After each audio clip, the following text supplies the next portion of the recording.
I would like to call this meeting of the Prince William County School Board to order.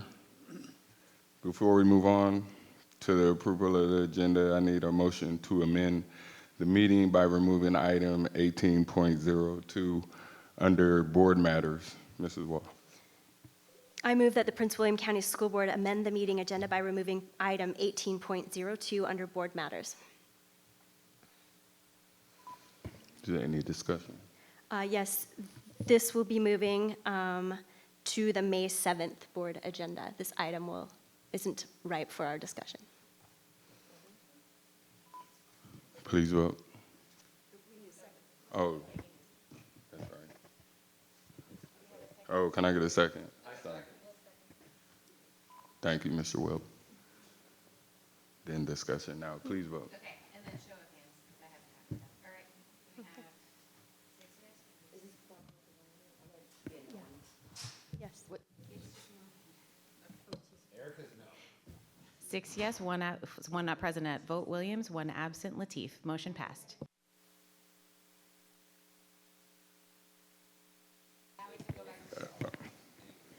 Okay. A motion is now in order for the approval of the meeting agenda as amended. Ms. Wall. Mr. Blake, I move that the Prince William County School Board approve the meeting agenda as recommended. Do I have a second? Mr. Chairman. Thank you, Second. Ms. Zagapur. Your discussion? Please vote. 6 yes, 1 not present at vote Williams, 1 absent Lateef. Motion passed. Okay, thank you. A motion, moving on to a motion to enter closed session. A motion is in order. Mr. Ms. Blake, Wall. I move that pursuant to Virginia Code Section 2.2-3711 and 2.2-3712, the Prince William County School Board enter closed session for the following reasons. 1, to discuss with staff the assignment, appointment, promotion, performance, demotion, salaries, disciplining, or resignation of specific public officers, appointees, or employees of any public body pursuant to Virginia Code Section 2.2-3711A1. And 2, to review disciplinary matters for a specific student that would involve the disclosure of information contained in the scholastic record for the individual student, and to receive legal advice regarding same as provided by Virginia Code Sections 2.2-3711A2 and 8. 3, to discuss with Division Counsel and staff actual or probable litigation and specific legal matters involving staff, students, and other civil litigation involving the school division under Virginia Code Sections 2.2-3711A7 and 8. 4, to discuss with Division Counsel and staff a specific legal matter involving the lease of real property pursuant to Virginia Code Sections 2.2-3711A8. And 5, to discuss the award of a public contract to employees' exclusive representative, which involves the expenditure of public funds and the terms or scope of such contract, where discussion in an open session would adversely affect the bargaining position or negotiating strategy of the public body pursuant to Virginia Code Section 2.2-3711A29. And 6, to discuss and receive briefings by staff members related to the security of school facilities, the safety of persons using such facilities, and actions taken to respond to such matters where discussion in an open meeting would jeopardize the security of such facilities pursuant to Virginia Code Section 2.2-3711A19. Thank you, Ms. Wall. Do I have a second? Mr. Chairman. Thank you, Ms. Zagapur. Ms. Zagapur, seconds. Please vote. 6 yes, 1 not present at vote Williams, 1 absent Lateef. Motion passed. The Prince William County School Board now will enter closed session and return to open session in 1 hour.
The Prince William County School Board is now returning to open session from closed session.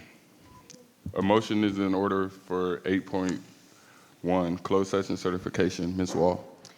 Mr. Chairman, I move that pursuant to Section 2.2-3712 of the Code of Virginia, the closed session of the Prince William County School Board meeting of April 23, 2025, be certified by adopting the following resolution.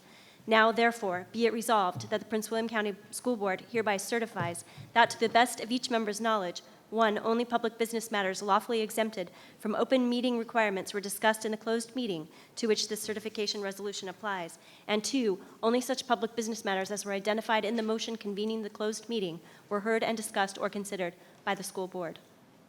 Do I have a second? Mr. Chairman, Ms. Zagapur. a second. Any discussion? Please vote.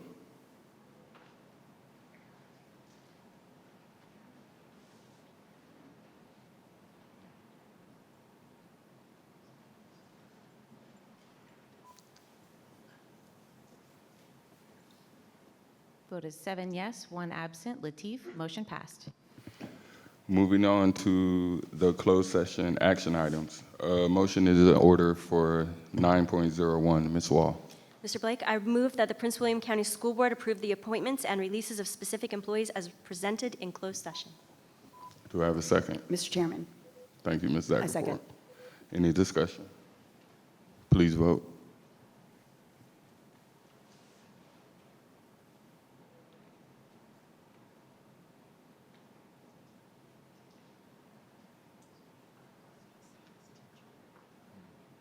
Vote is 7 yes, 1 absent. Lateef, motion passed. Moving on to the closed session action items. A motion is in order for 9.02. Ms. Wall. Mr. Chairman, I move that for the reasons set forth in the Student Management and Alternative Programs Department's letter of March 26, 2025, the Prince William County School Board approve the Student Management and Alternative Programs Department's decision to reassign students SRH 25-113 to the Computer-Based Instruction CBI program via remote access only based on charges of unlawful acts in the community. Do I have a second? Mr. Chairman, Thank you, Ms. second. Zagapur. Any discussion? Please vote.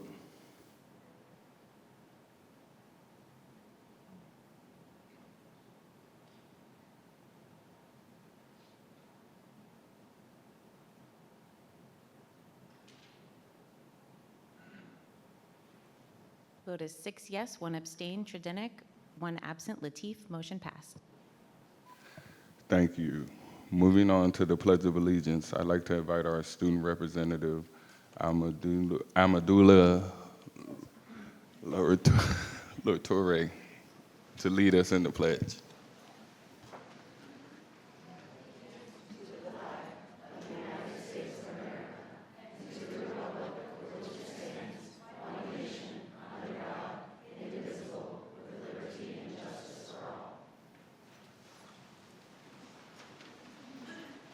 Thank you.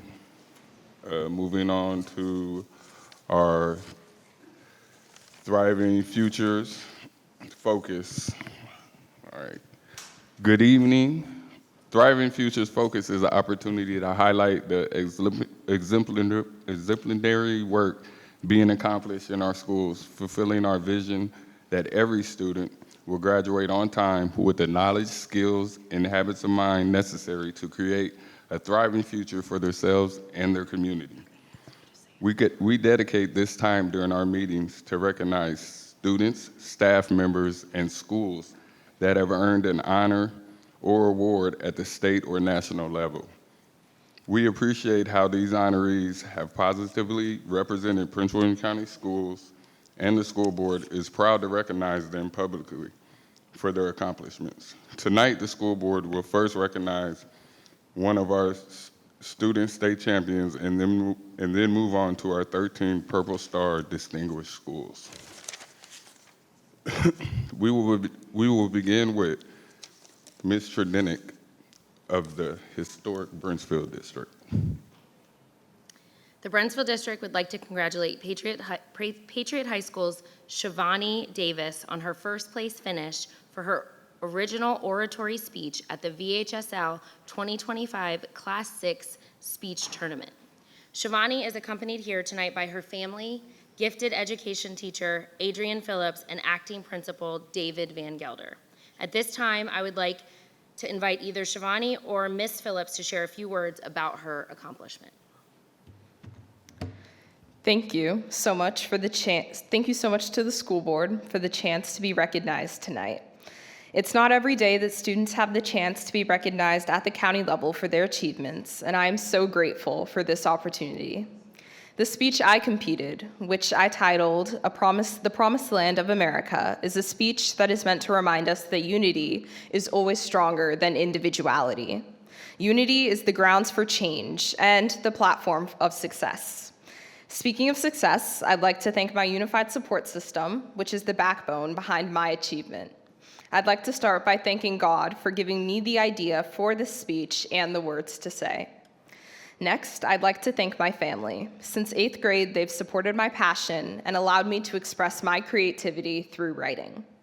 I'd also like to thank my coach, Miss Phillips. You listened to countless drafts and gave me the resources I need to make my speech the best it possibly could be. In addition to this, I'd like to thank Mr. Van Gelder, Patriot's current acting principal. Thank you for allowing so many students like myself to feel seen when we accomplish big and small things. Again, thank you for the chance to be recognized tonight, and I encourage you all to remember the power of unity. Thank you.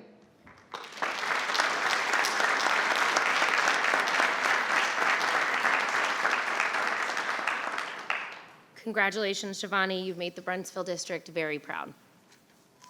Congratulations. Now I'd like to kick off our recognition of our Purple Star designated schools, starting with my district, the Neabsco District. The Purple Star designation awarded by Virginia's Department of Education is more than just a title.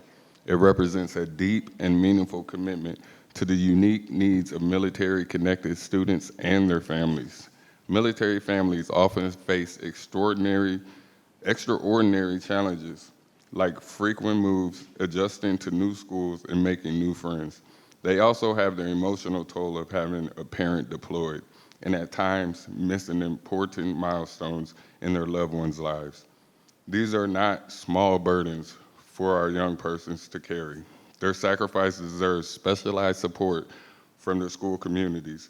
Here in Prince William County Public Schools, we serve nearly 5,000 military-connected students, and every one of those students deserves to feel welcome, supported, and understood from the moment they walk through our doors. This achievement also reflects the broader commitment of our division. Nearly half of all PWCS schools now hold the Purple Star designation, a remarkable accomplishment that speaks to our shared belief in the power of connection, consistency, and compassion. The Neabsco District would first like to recognize King Elementary School for its first Purple Star designation. King is represented tonight by Principal Kathleen Poe, Assistant Principal Yvette West, and School Counselors Ursula Daniels and Sarah Tracy. The Neabsco District also would like to recognize the Garfield High School for its first Purple Star designation. Garfield is represented tonight by Assistant Principal Tiffany Grisham, Lieutenant Colonel Eric Kelly, and retired Senior Marine Instructor, Spanish teacher Jasmine Garcia, and graduation coach Erica Frazier. Congratulations again to King and Garfield High Schools. We will now turn to Ms. Wall.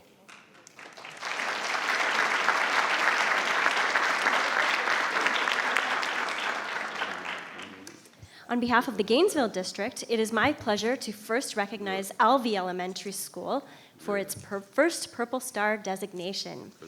Alvey is represented tonight by Principal Elizabeth Johnson, Assistant Principal Michaela Moore, Parent Liaison Melissa Hedrick, and Counselor Janet Marish. Awesome. Second, the Gainesville District would like to recognize Ronald W. Reagan Middle School for its first time receiving the Purple Star designation. Representing Reagan Middle School is Principal Chris Beamer and 8th grade math teacher Tina Frassard. Hope I said that right. Okay. Wonderful. Third, the Gainesville, should we clap for them too? I'll clap.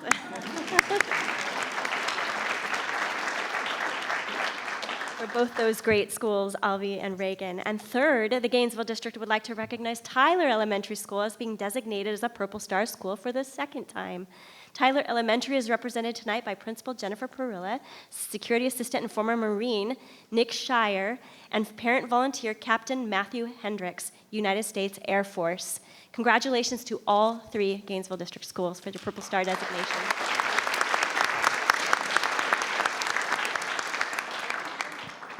Thank you, Ms. Wall. We move on to Ms. Zagapur of the Coles District. Thank you, Mr. Chairman. The Coles District would like to recognize 2 schools, Osborne Park High School and Parkside Middle. This is Osborne Park's first time earning the Purple Star designation and the 3rd time for Parkside. Osborne Park High School is represented tonight by Principal Lisa Marie Kane, Executive Administrative Assistant Marie Emery, and High School Counselor Jackie Villapondo. Parkside Middle School is represented tonight by Principal Aaron Merica, Assistant Principal Shanette Miller, and School Counselor Laura Pelzar. We are incredibly proud of our first-time and long-time schools.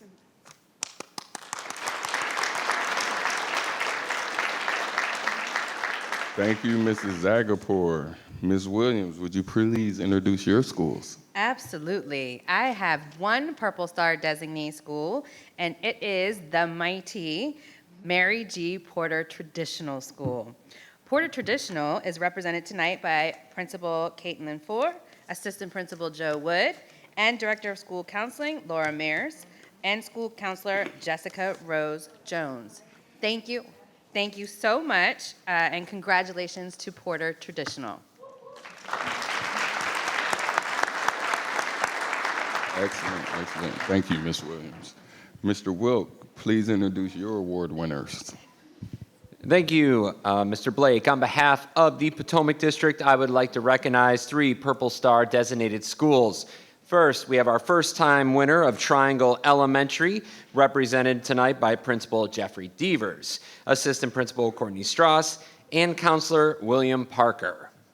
The second-time winner, I have Patty Elementary School, represented tonight by Principal R.J. Luciati, Assistant Principal Tiffany Turner-Bell, and Counselors Karen Modesto and Chelsea Wilkerson. And finally, third-time winner, committee I served on as a parent, the first time, Ashland Elementary School. They are here represented by Principal Anna Houseworth, 3rd grade teacher Kristen Keskel, and school counselor Sarah Leclerc, and military liaison Sonia Baltisberger. Congratulations, Potomac District Schools.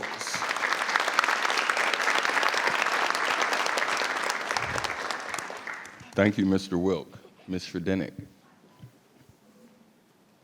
The Brentsville District would like to congratulate Cedar Point Elementary School and the Nokesville School for earning their first Purple Star designations. Cedar Point is represented tonight by Principal Erica Williams, 4th grade teacher Michelle Baldwin, school counselor Ashley Pitt, and parent liaison Grace Riley. The Nokesville School is represented tonight by Principal Amanda Johnson, Director of Counseling Dawn Schaefer, Caitlin Brault, middle school counselor, and Heather Moe, school social worker. Congratulations to both schools.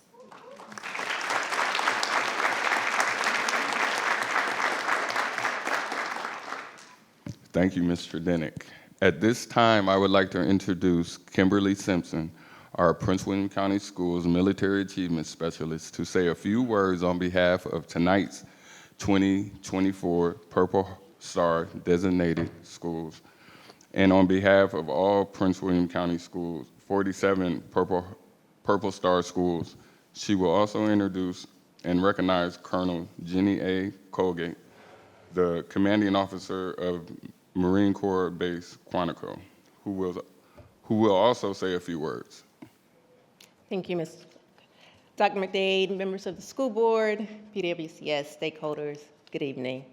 Again, my name is Kimberly Simpson, and I am honored to serve as the Military Achievement Specialist. Thank you for supporting our 2024 Purple Star Distinguished Schools and their dedication to our military-connected students and their families. As the Purple Star program continues to grow in PWCS, it's important to bring awareness to the why behind the initiative and how it aligns with our vision. In 2018, Virginia became the second state to implement the Purple Star program. The Virginia Department of Education introduced this initiative to address the unique challenges faced by children from military families. The program requires schools to provide professional development for staff on the needs of military-connected students, establish a student transition support team, among other measures. These efforts aim to create a supportive and inclusive environment where students can thrive both academically and socially. For our division, the Virginia Purple Star program is more than just a designation. It stands as a testament to our dedication to supporting those who serve our nation. Committed to sustaining and expanding the number of Purple Star schools, we will continue to uphold the program's values, ensuring our military-connected students receive the support they need to succeed. The Purple Star program is a reflection to our commitment to supporting military families, but equally important is our ongoing genuine engagement with community partners. This evening, I have the distinct honor of introducing one of our most valuable military community leaders, Colonel Jenny Colgate. Colonel Jenny Colgate is the commanding officer of Marine Corps Installation National Capital Region, Marine Corps Base Quantico, Virginia. Always a mouthful. She has had a distinguished career in the United States Marine Corps, which began with her enrollment in the Naval Reserve Officers Training Corps program at the University of Arizona in 1998. Colonel Colgate graduated with a Bachelor of Science in Criminal Justice from the University of Arizona and was commissioned as a second lieutenant in 1999.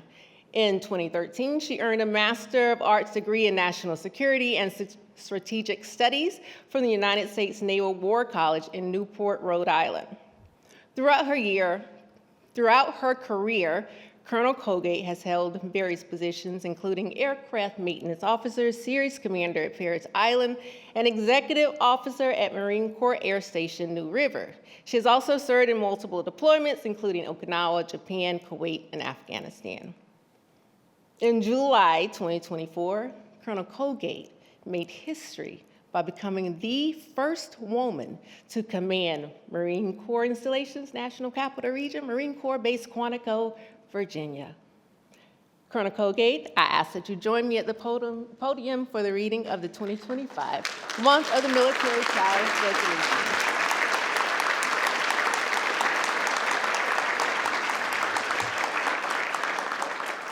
After which I will extend an invitation for you to say a few words.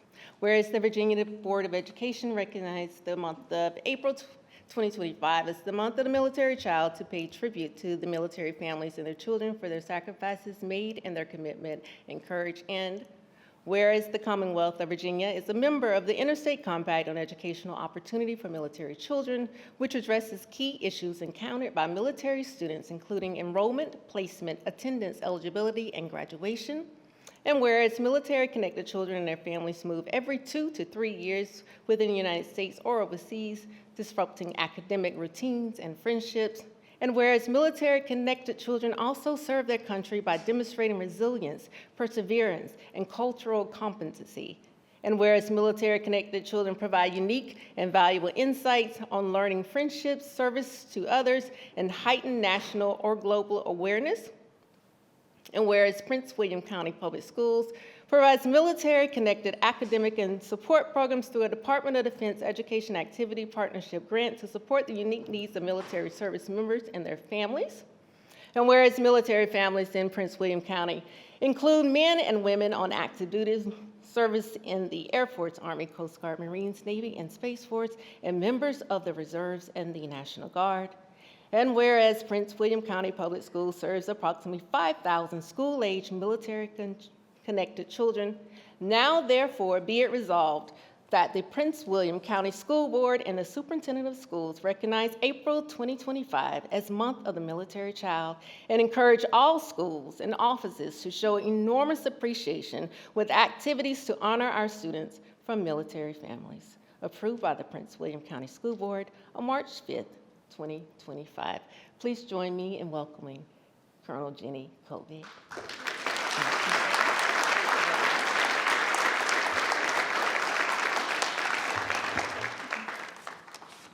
All right, thank you very much for this generous recognition. As a commanding officer, I've witnessed firsthand the incredible strength, resilience, and sacrifice of our military children. They often face frequent relocations, long periods of separations from their parents, and the challenges of adjusting to new schools and communities. Despite these obstacles, they are resourceful, they are independent, and they develop strong coping skills. They also have a deep sense of pride in their family's service to the country and often show maturity beyond their years. Military children are also incredibly supportive, understanding the importance of teamwork and the value of connecting with others who share similar experiences. Thank you very much for celebrating the Month of the Military Child and for your continued support for those of us that serve. And thank you to all the schools who recognize the challenges that our military children go through on walking in on day one and knowing nobody. And they have incredible teachers and academians who really focus on us. And I just wanted to say thank you to all of you for continuing to develop into Purple Star schools and for developing the children of our youth. So thank you very much.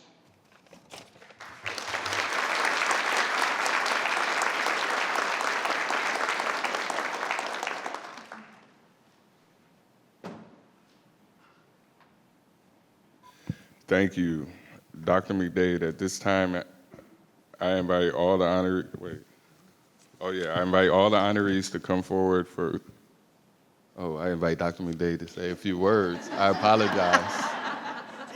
Thank you, Mr. Chairman. Well, first I want to say congratulations, Shivani. We are so incredibly proud of you on your first place finish. And although this is absolutely an incredible accomplishment, it also represents the power of student voice and student leadership, which is one of the cornerstones of the PWCS strategic plan. And so you represent all of our students with your first place finish, because we in Prince William County embrace the power of student voice. So congratulations to you. And then to our 13 PWCS schools that are here with us tonight, congratulations on earning the 2024 Virginia Purple Star designation.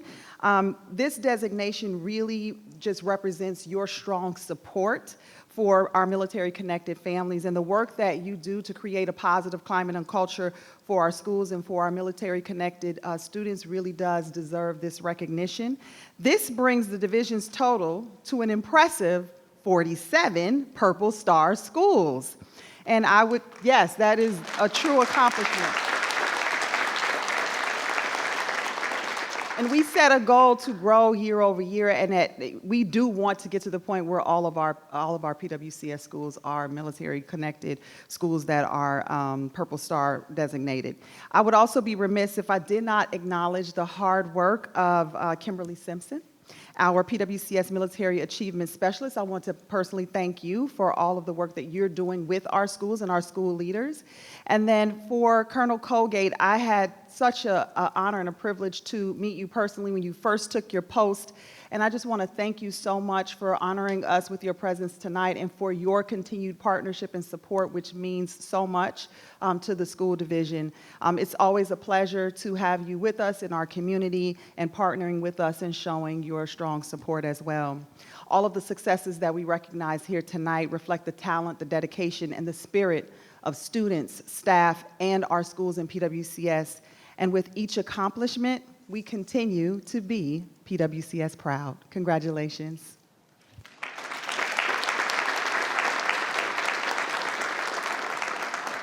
Thank you, Dr. McDade. At this time, I invite all our honorees to come forward for a group photo with the school board and to receive a token of our appreciation.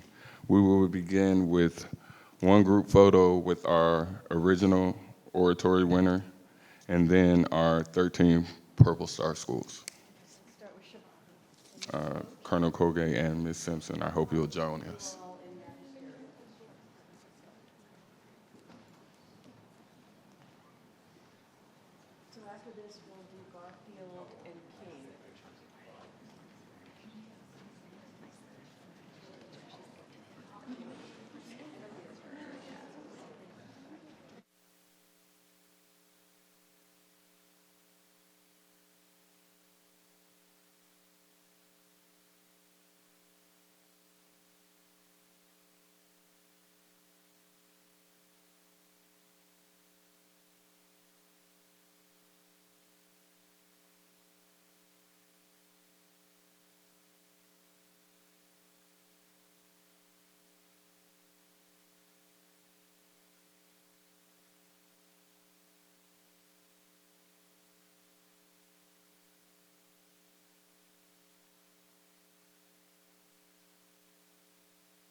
All right, thank you all for being here tonight, and this concludes our Thriving Futures Focus recognition.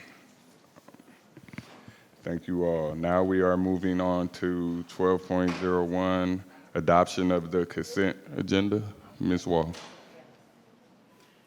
Thank you, Mr. Chairman. I move that the Prince William County School Board approve the public meeting consent agenda as recommended. Do I have a second? Mr. Chairman, Ms. Williams. I second. Thank you. Any discussion? Please vote.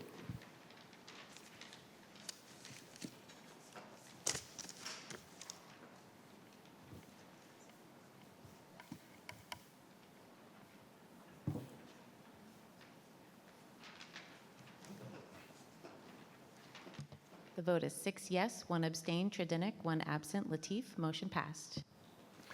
Thank you. Moving on to 13.01, acknowledgements and recognitions. A motion is in order. Mr. Chairman, I move that the Prince William County School Board approve the acknowledgements and recognitions as recommended. Do I have a second? Mr. Chairman, Ms. Williams. Thank you. Any discussion? Please vote.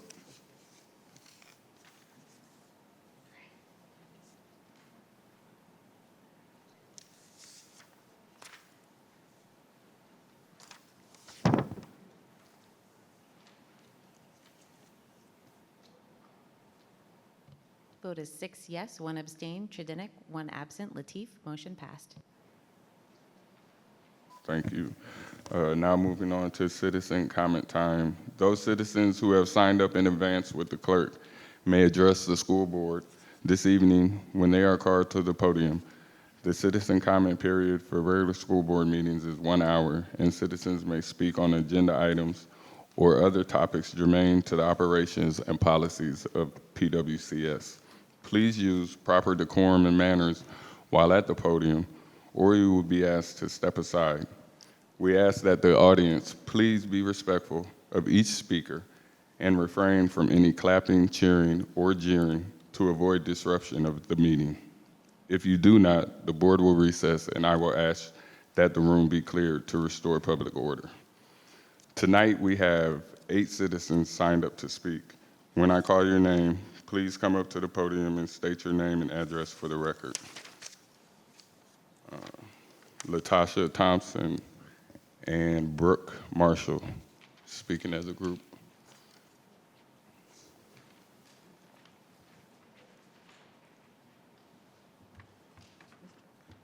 Hello, I'm Latasha Thompson, Brooke Marshall, and our address is on file.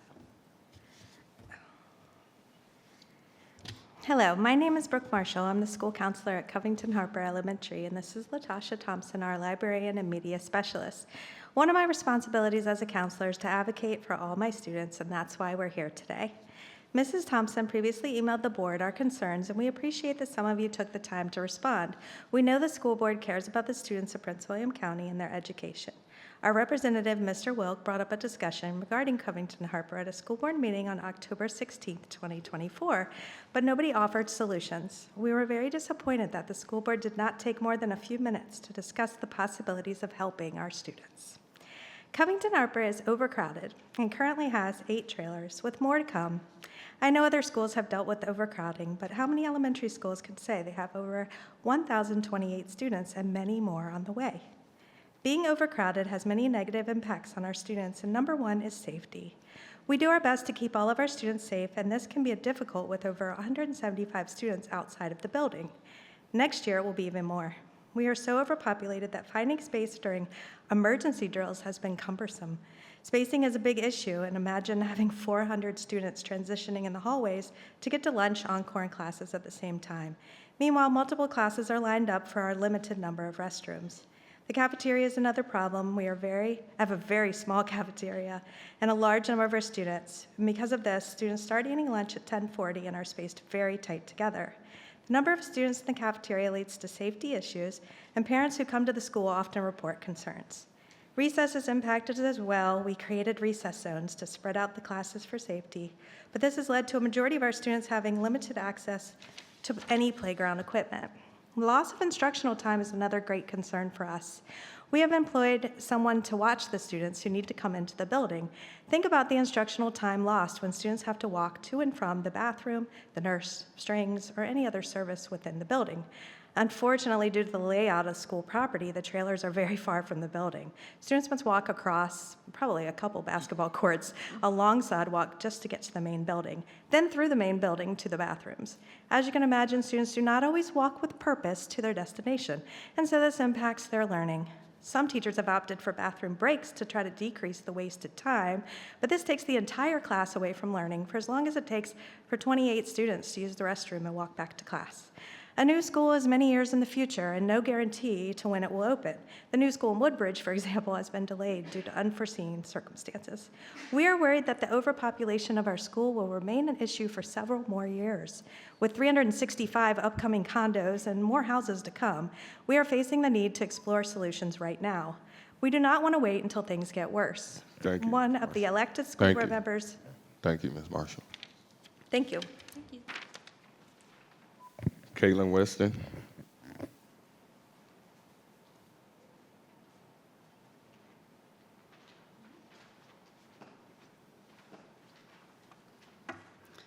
Good evening, Dr. McDade and esteemed members of the school board.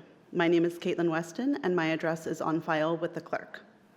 I am here to express my immense gratitude for continuing to do everything in your power to protect our most targeted communities. Thank you again for your continued commitment to the non-discrimination policy. I feel proud to be a part of PWCS, and I hope you continue to stay strong. In regard to our immigrant community, there are several specific actions that PWCS took that brought me a sense of relief, including the email on January 27th stating that our division policies remain unchanged and that PWCS will protect the legal rights of all students and staff in our schools, Dr. Lateef's verbal recommitment to protecting all students, including our families who may be impacted by ICE raids, and seeing the website updated with a link to immigration protections and PWCS policy. I can only imagine the fear some of our residents are experiencing during this time, and I am hopeful that your commitment to student safety is bringing many others some sense of relief. I do hope you will consider other ways in which PWCS can proactively protect students that may be impacted by ICE raids. For instance, a big area of concern are bus stops. Please consider how you can equip our bus drivers to be on the lookout for suspicious behaviors from others. How can we inform families and students that they can stay on the bus and return to school if they feel unsafe getting off the bus? Also, please consider making general public resources available to families. For example, Immigration Law Help has information about nonprofit legal service organizations by state. We know you cannot give legal advice to families, but we do hope you find a way to inform residents of their rights. I have emailed you a resource created in partnership with the American Federation of Teachers, United We Dream, and the Center for Law and Social Policy, which highlights immigrant rights regarding access to public K-12 education, protections for student information under FERPA, and provides guidance for students and families if ICE authorities come to their homes. I do hope you strongly consider sharing this resource with families. Thank you. Thank you. Yoko Sack.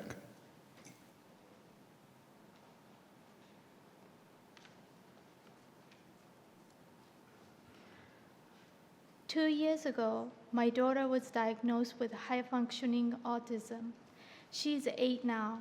A year later, she was diagnosed with ADHD. While she was in public school, almost every day, she had meltdowns. After school, she was always in bad mood, easily agitated, and refused to talk about what happened at school. After she came home, she started to turn off lights and lock doors. These behaviors lasted for months. I asked teachers how she's doing at school. They said she's doing fine. Autistic kids have repetitive behaviors. Do you know why they do it? They are trying to regulate themselves and calm down. My daughter lines toys everywhere. That's how she regulates herself.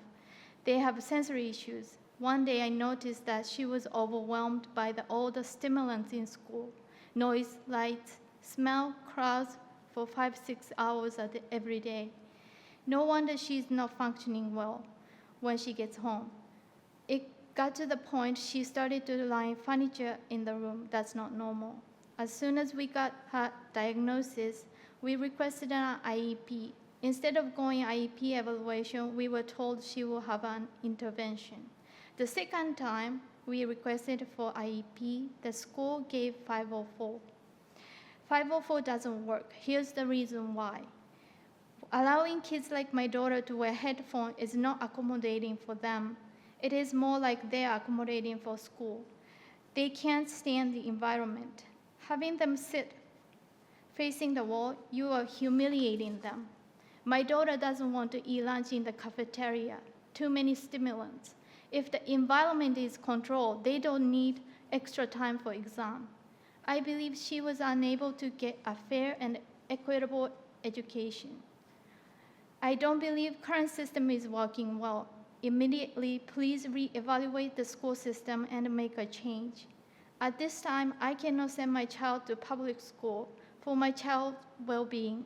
Please acknowledge that all kids won't fit in public schools. School choice is necessary. I ask you all to please address this with the appropriate point of contact. When my child was 6 years old, she cried and told me that she doesn't want to exist. She only lived 6 years and she told me that. Their lives are so restricted. It was too much for her. This is the reason why autistic people have higher suicide rate and depression with depression and anxiety. Thank you. Anessa Stroy.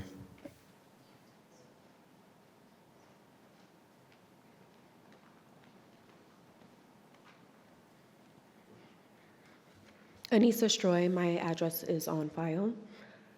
Bullying. Far too often minimized to horseplay, mean words, or kids being kids. Unfortunately, with this small-minded thinking, it is allowing children to be impacted academically, socially, and most importantly, emotionally. Bullying is an alarming issue that cannot be overlooked.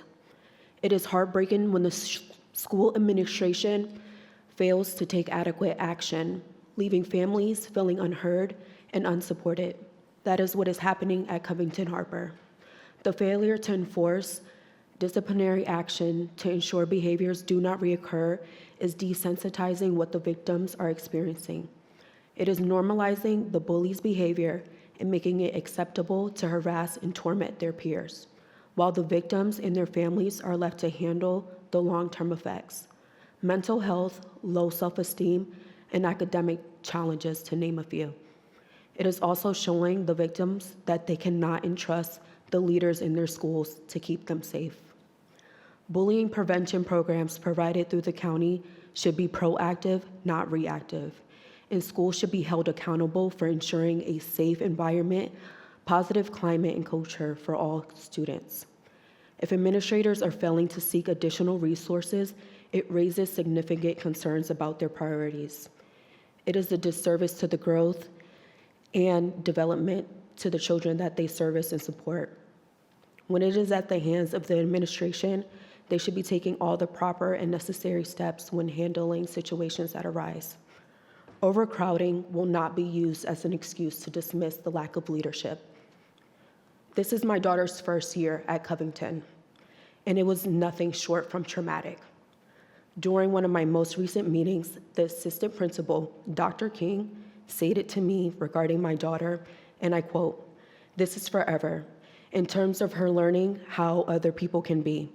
Although I'm not happy about it, it is how our little people, little by little, deal with conflict, learn how to deal with conflict, because it's not always going to be positive," end quote. She's right. The trauma my daughter has experienced at Covington will have to be worked through as a family forever. However, this will not define her, and she will overcome this, because I will not allow this division the opportunity to make my daughter become another statistic of suicide due to bullying. I hope that you all investigate what is happening at Covington and division-wide and address what can be done to improve bullying consequences. Thank you. Gloria Jordan.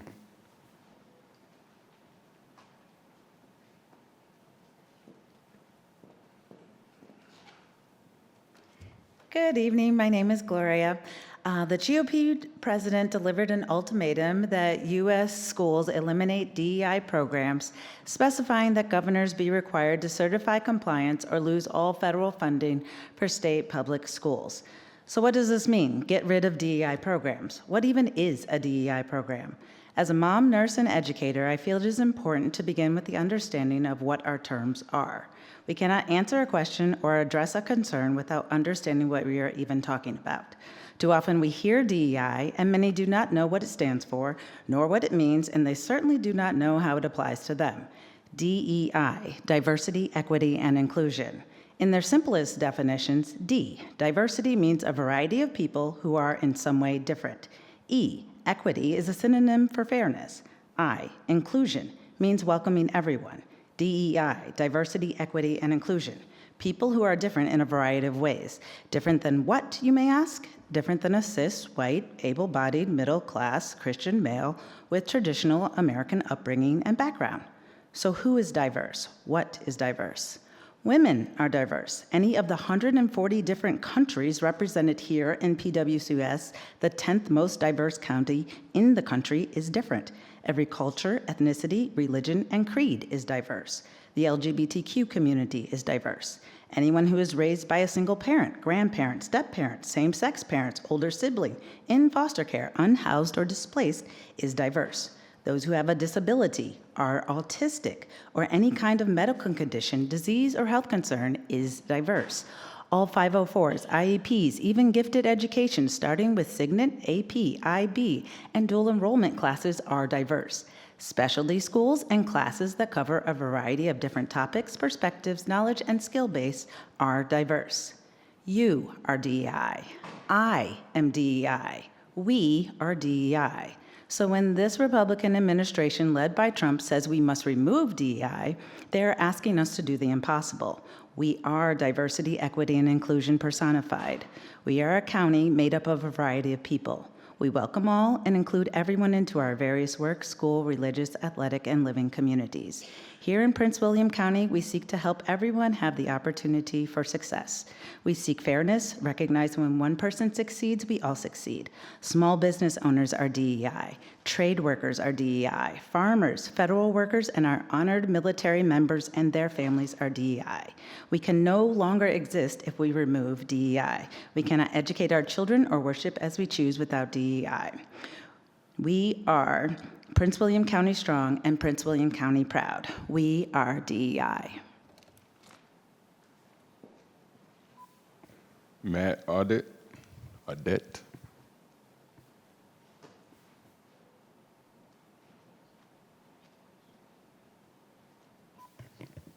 Matt Audette. Kyle Ellington.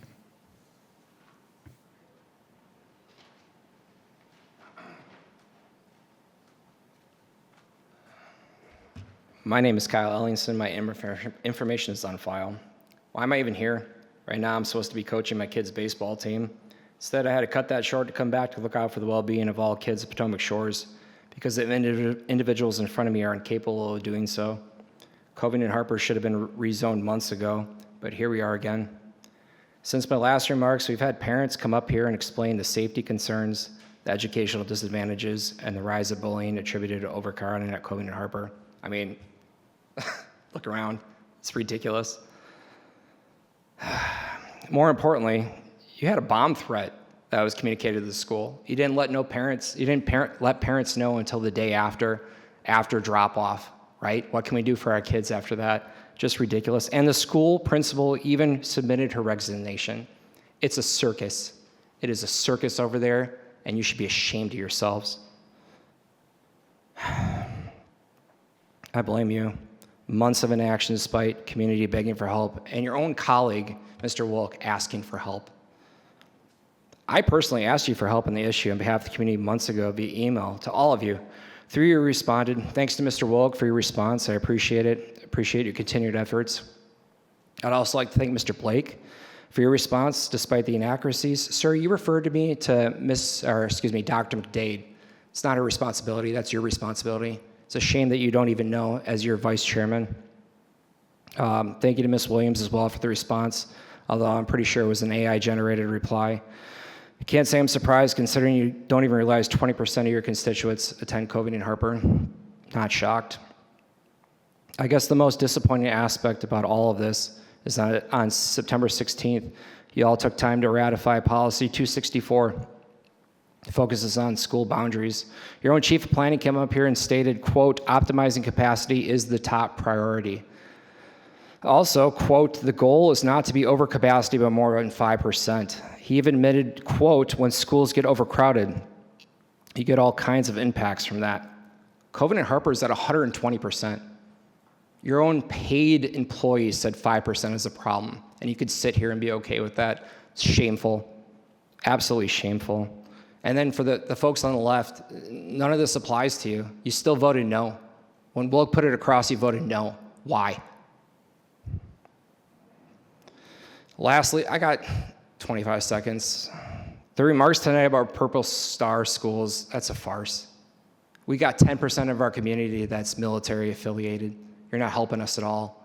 You're harming us. If you really want to make a difference, all schools should be Purple Stars, right? Why don't you help ours? We need your help. Thank you for your time. Jessica Shar.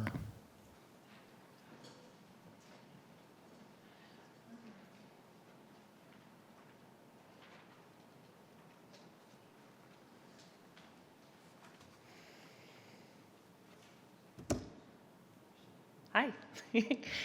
Good evening, members of the board. My name is Jess Scher, and I'm a proud parent of 3 children in Prince William County schools, 1 in elementary, 1 in middle, and 1 in high school. And I'm here today to speak from personal experience on why diversity, equity, and inclusion, DEI, are not just buzzwords, but essential values that shape our children's educational experiences. So let's start with my youngest. He's a student at Gravely Elementary. He's autistic and he has ADHD. Because of PWCS's DEI-driven policies, he has an IEP that provides him with the support he needs to thrive. He receives accommodations like visual aids, extended time movement breaks, and strategic seating. He has access to a flash pass to take breaks when he's overwhelmed, and he receives specialized instruction in writing, social skills, and behavior. And his incredible special education teacher, Mr. Wells, ensures he feels included and supported in his classroom. So without these inclusive and equitable approaches, my son's experience in school would be drastically different. This is DEI. My middle schooler has faced 3 orthopedic surgeries in as many years while at Ronald Reagan Middle School. Through a medical 504 plan, he received adaptive PE when he couldn't participate, and he had homebound instruction during recovery. His instructor, Ms. Strashansky, who I love, worked one-on-one with him to ensure he stayed on track.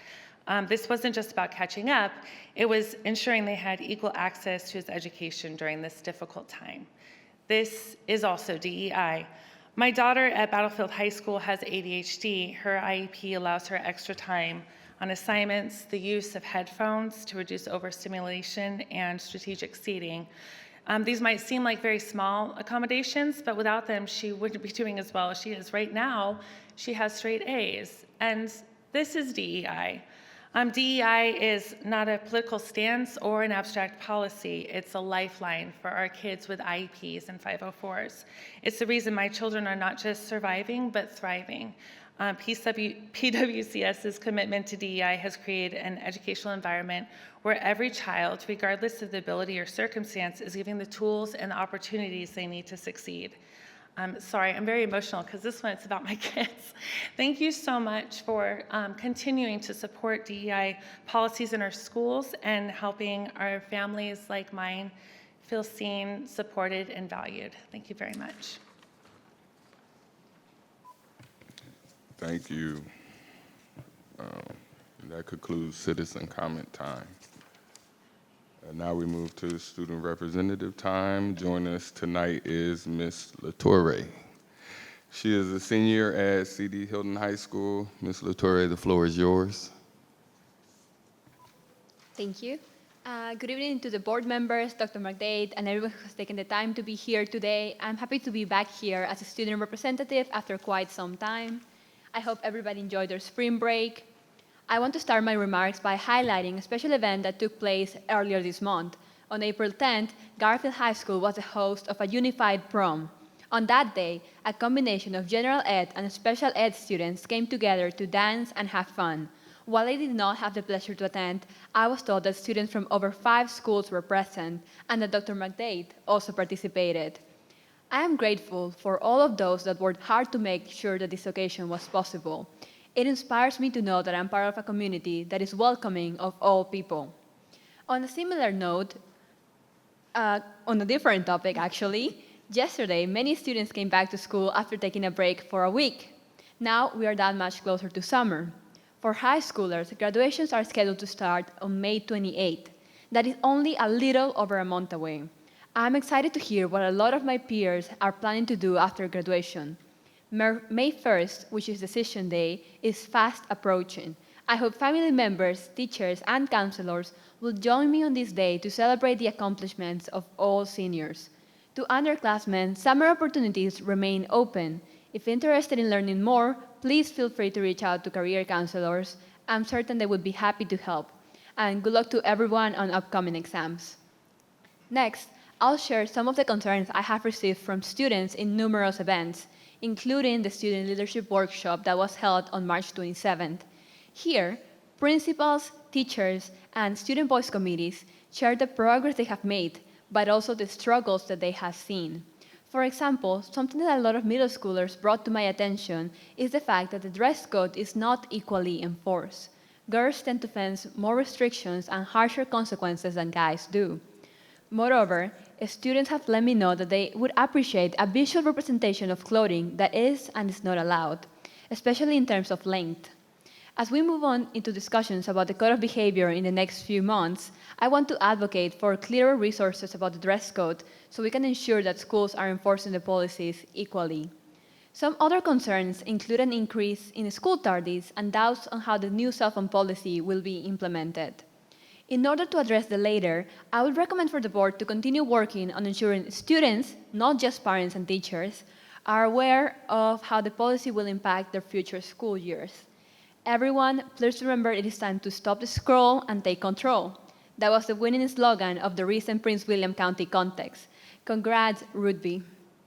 Moving on, I will now share some news and updates about student voice committees and the Student Senate. Currently, high school student voice committees are looking to partner with SVCs from their feeder middle schools. So far, Lake Ridge and Benton Middle School have already held meetings with their respective high schools. I know I speak for all senators when I say I'm excited to work with these young leaders in the future. In addition, as a Student Senate, we continue to meet regularly to ensure student voices are heard, and we appreciate the opportunity to provide feedback on the future strategic plan. Finally, I'll conclude my remarks by congratulating and thanking everyone who applied to become a student representative. It is an amazing opportunity, and I wish you all the best. If anyone has any questions, please do not hesitate to reach out to me or my fellow student representatives. Those are all my remarks for tonight. Board members, Dr. McDade, and everyone listening, thank you for having me. Thank you, Ms. LaTorre. We now move to Superintendent's time. Dr. McDade, the floor is yours. Thank you, Mr. Chairman. Good evening, all. We acknowledged our new Purple Star schools a little bit earlier, and so I do want to share a short video that I believe demonstrates our vision's commitment to military families and also spotlights one of our schools who are doing an exemplary job in celebrating their military families, and that school is Ashland Elementary, who was here with us this evening. And so I would like for our team to play a short video at this time.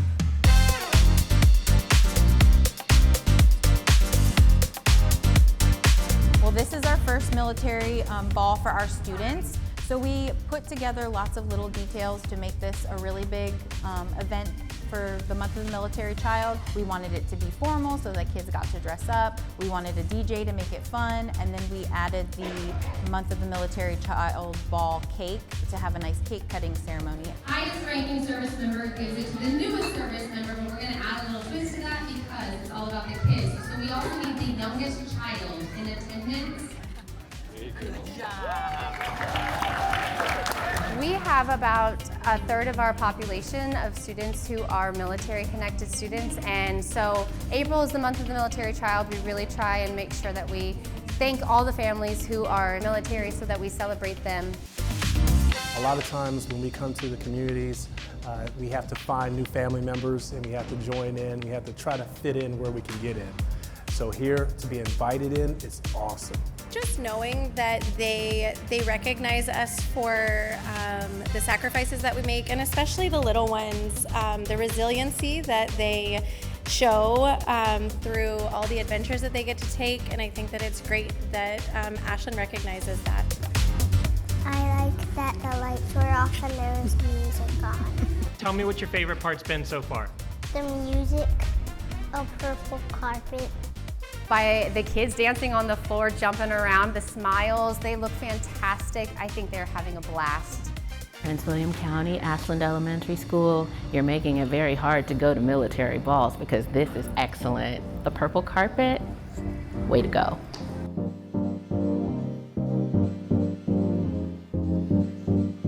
This was truly an amazing event for our students, but we just wanted to kind of spotlight Ashland and show what it really looks like to have events that bring our families together and support our military families.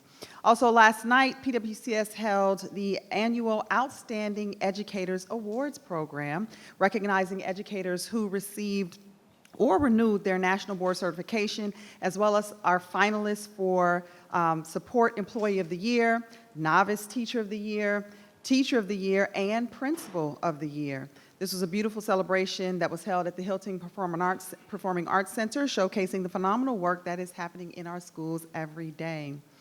And so I do want to congratulate the following winners. For Support Employee of the Year, Connor Sadler from Potomac High School was our winner. Novice Teacher of the Year for elementary, pre-K to 5, Destiny Fauntleroy from Sinclair Elementary School. Novice Teacher of the Year for secondary, grades 6 through 12, was Sarah Ontion from Gainesville High School. And then Teacher of the Year for grades pre-K to 5 was Kristen Howe, Westridge Elementary School. And Teacher of the Year for grades 6 through 12, Kelly Wasson, Independence Non-Traditional School. And then also I want to congratulate our Principal of the Year for elementary as well as secondary. For elementary, pre-K to 5, Heather Good from Sinclair Elementary took the win for this year. And Principal of the Year for secondary, 6 through 12, Amanda Johnson of the Nokesville School. And so we're incredibly proud of all of our educators and excited to honor them in our annual Outstanding Educator Awards ceremony. I also want to congratulate another school leader who's doing a phenomenal job and was recently awarded, none other than Elise Zafiro, principal of Carrydale Elementary School, who is this year's recipient of the National Distinguished Principal Award for Virginia. And the award is given by the Virginia Association of Elementary School Principals, and it recognizes principals who set high standards for instruction, student achievement, character, and a positive climate and culture for students, families, and staff in their learning community. We're incredibly proud of Ms. Zavero's accomplishments and the dedication that she has shown to our PWCS community and her support for teachers in delivering high-quality education. Also, as we talk about high-quality education, and we are winding down for the school year. We are in the height of testing season, so I would like to remind all families of the upcoming Standards of Learning tests and end-of-year course assessments that are taking place. These evaluations are essential as they assist us in measuring the progress that our students are making in their learning, as well as the effectiveness of our curriculum and teaching methods.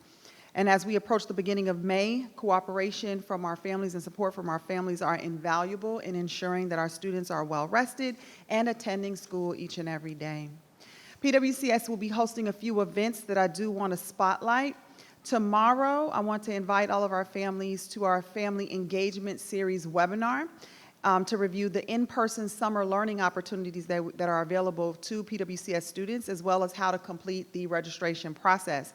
PWCS offers an academic recovery and academic support summer program for recommended students in grades kindergarten through grade 8, as well as discovery enrichment programs. A credit recovery program and SOL remediation is offered for students in grades 6 through 12. Also, we will have an informative webinar on Tuesday, April 29th, in which students and families will learn how to complete the Common Application through a detailed walkthrough. Families will also discover what steps can be taken during the summer before senior year for those students who are preparing to go off to college. You can check out our website for more details on these events. And then finally, in April, we are celebrating numerous special observances. PWCS is dedicated to fostering a positive climate and culture while supporting families and community engagement to enhance the learning and achievement for all, making sure that all families and students and staff feel welcome and supported in Prince William County Schools. This month, we would like to acknowledge Autism Awareness and Acceptance Month. We're encouraged by the progress that our schools are making to provide support and resources for students diagnosed with autism, ensuring every student has the opportunity to thrive and succeed within our schools and community. That is a shared responsibility. The last full week of April is Administrative Professionals Week, and we are looking forward to expressing our gratitude to these individuals, especially today on Administrative Professionals Day, Wednesday, April 23rd. As advisors, cheerleaders, and confidants, our assistants and clerical staff keep us organized, focused, and aligned with our goals. We also want to recognize National Child Abuse Prevention Month. No child should ever have to live in fear of abuse or neglect, and we wish to underscore the importance of families and communities working together to prevent child abuse and neglect. It is known that 1 in 7 children in the United States will experience child abuse or neglect during their lifetime. In 2021, 1,820 children died of abuse and neglect in the United States. This is likely an underestimate because many cases go unreported. Child abuse is a significant social issue that transcends all boundaries of race, education levels, and income brackets. The devastating effects of child abuse can ripple throughout a person's life, impacting their emotional health, relationships, and overall well-being. And as we consider student health and well-being, tonight we are providing an update on substance abuse prevention. We've been trying to do a lot of work to be preventative in our school district division and rather than reactive. And so I want to invite our Associate Superintendent of Student Services and Post-Secondary Success, as well Denise Hebner, as well as our Director of Student Health and Wellness, Dr. Kayla Goodwine, to provide us with an update on the division's efforts towards substance abuse prevention. Good evening. Thank you so much for having our team here. Vice Chair Blake, members of the school board, Dr. McDade. I'd like to just start by introducing a few of the members of our team. We have Dr. Kayla Goodwine, our Director of Student Health and Wellness. Additionally, we have Kim McLaren, who's our Supervisor of Student Prevention Programs and Family Assistance. We have Ann Henry, who's our Supervisor of Elementary Counseling and Related Services, as well as Lieutenant Kimberly Mercer, who's our Supervisor or Lieutenant over SROs, who also supports our prevention efforts through education and through our SROs. Before we start, I also want to thank the school board and Dr. McDade for the additional substance prevention specialists that we received in last year's budget. It has really helped us in our collaboration and coordination among offices as we make education prevention efforts. So under Commitment 2, in Positive Climate and Culture, our goal is to promote wellness for all. As a division, we work to create conditions for those students who are experiencing conditions for those students to receive resources and education about prevention and also align our families with additional resources in the community. Our strategic plan was built on core values of equity, inclusivity, innovation, integrity, and resiliency, and well-being. We take responsibility for the well-being of our students' physical and mental health. One of the most important things that we do in prevention of substance abuse is help our students make good decisions. On this slide, you'll see some examples of the success skills that we utilize to help our students achieve academically, and these are embedded in our counseling curriculum and our day-to-day interactions with students. Social awareness, relationship skills, self-management, and self-awareness, but mainly the responsible decision-making is key in our prevention efforts. And so I'm going to introduce now Dr. Kayla Goodwine, our Director of Student Health and Wellness, who will be sharing the highlights of our prevention efforts. Good evening. We're on slide 4. I don't know where we are. Oh, this is the clicker. I'm sorry. I should know that. Okay. What slide is this? Substance abuse prevention education and programs are essential. PWCS places a strong emphasis on substance abuse prevention to ensure the safety and well-being of its students. The division implements a comprehensive approach that includes prevention education, intervention, and support services. The substance abuse prevention specialists play vital roles in supporting the substance abuse prevention programs in the division. To support the programs, a new position was added on July 1st, 2024, as Mrs. Huebner said. The substance abuse prevention specialists develop and implement programs to educate students, staff, and families on substance use risks, prevention strategies, and healthy decision-making. They provide training sessions, lead workshops, and collaborate with schools and community partners to provide support and resources to students and families. They coordinate Red Ribbon Week activities to engage students in drug-free awareness campaigns that promote healthy decision-making. We couldn't do this work without our wonderful partnerships. Internally, we work closely with schools, cross-departmental teams, health and PE staff, the Substance Abuse Prevention Task Force, and parent organizations like PTO. Externally, we collaborate with Prince William County Community Services, local coalitions, and regional workshops, including the Prevention Alliance of Greater Prince William, the Northern Virginia Substance Abuse Prevention Work Group, Opioid Process Action Team, Systems of Care Advisory Committee, treatment providers, law enforcement like DEA, and the Health Department.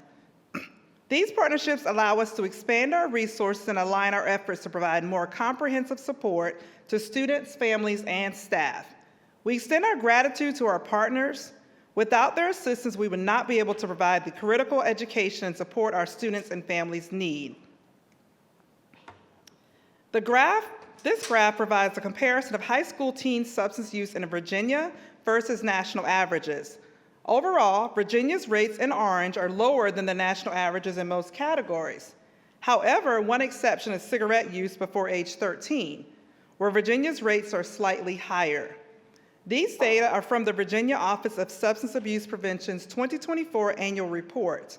They help us better understand trends at both the state and national levels. On slide 6, figure 9 shows the year-to-year comparison of Virginia middle school students' tobacco use behaviors. The results show a decline from 21 to 23 in all areas except ever using an electronic vapor product, where there was a slight increase from 9 to 10%. Figure 10 shows the year-to-year comparison of high school student tobacco use behaviors. Data show an overall decline in all areas. Figure 12 shows the year-to-year comparison of middle school students who tried marijuana before age 11. While middle school students trying marijuana before age 11 has decreased over time, it is slightly up from 2021 at 1.1%. Figure 13 shows the year-to-year comparison of high school student marijuana use. High school student marijuana use also showed steady improvement, 3.3% of students tried marijuana before age 13. In Virginia, drug overdose deaths peaked in 2021, followed by a 5% decrease in 2022. This trend was also seen among 15 to 24-year-olds who overdosed on fentanyl or other synthetic opioids. While 2023 data for this group show a slight increase in overdose deaths compared to 2022, the total number remains relatively small, making it hard to draw a definitive conclusion. These trends highlight the ongoing need for prevention, education, and early intervention efforts. Now let's take a look at the PWCS substance use data. This slide shows a comparison of total substance use infractions over the last 3 years, FY23 to present, along with our current numbers for this school year. The data reflect incidents from August through January for each year. We saw a decrease in infractions from FY23 to 24. However, this year we are experiencing an increase in overall substance use infractions. On this slide, slide 10, represents a comparison of discipline referrals for substance use infractions over the past 3 school years. The most common infractions continue to be for marijuana possession and electronic cigarettes. Marijuana possession, the number of infractions remained steady between 22 and 23 and then saw an increase this school year. Electronic cigarettes infractions saw a significant decrease between the 22-23 school year, but have started to increase again this school year. These patterns highlight important areas for ongoing intervention and monitoring. Tracking these data help us identify where to focus our efforts. Here we see a continuation of our substance use infraction data for the last 3 years. Tracking these trends help us identify areas for targeted intervention and monitoring. Slide 12 provides an overview of the substance abuse prevention lessons delivered in grades K-5, as well as some of the standards of learning that guide instruction at the secondary level. In elementary schools, lessons are taught by our school counselors. At the secondary level, lessons are delivered by the health and PE teachers in grades 6 through 10.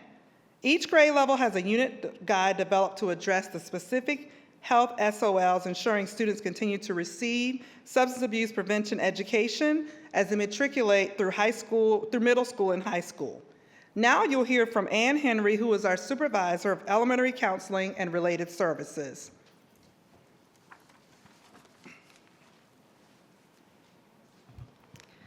At the elementary level, substance awareness lessons are based on the Virginia Health Education Standards of Learning located in the Substance Use and Misuse Prevention strand.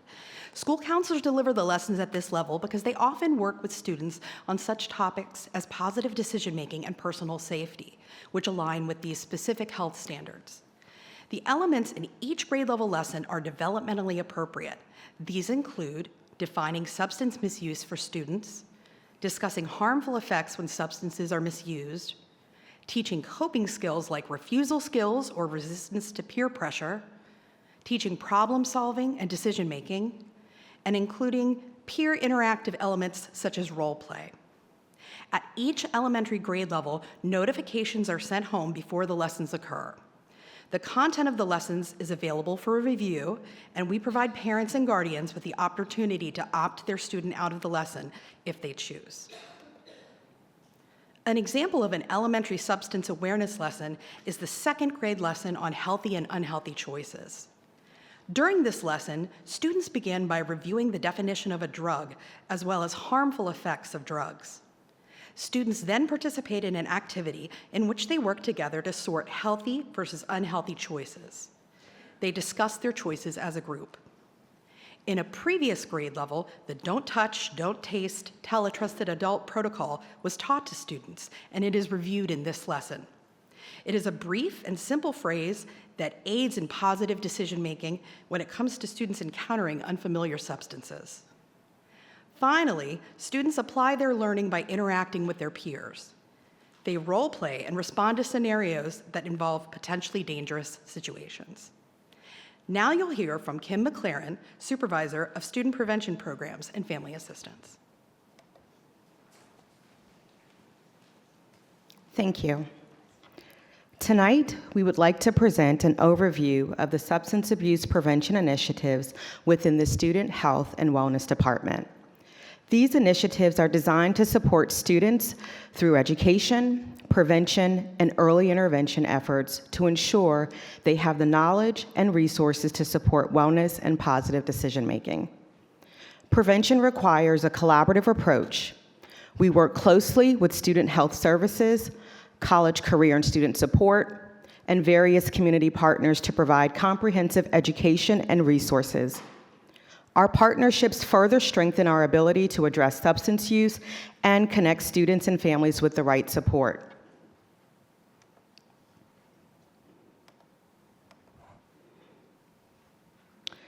The formerly named tobacco program was changed to Stop and Think, Vaping, Marijuana, and Opioid Prevention Program, which now addresses topics that better align with priority areas identified by our data. The Stop and Think program is an education program for students who have violated the code of behavior as it relates to substance use and possession. School administrators may refer students to this program as a response to substance use infractions. The program is virtual and takes place once a month for students in grades 6 through 12.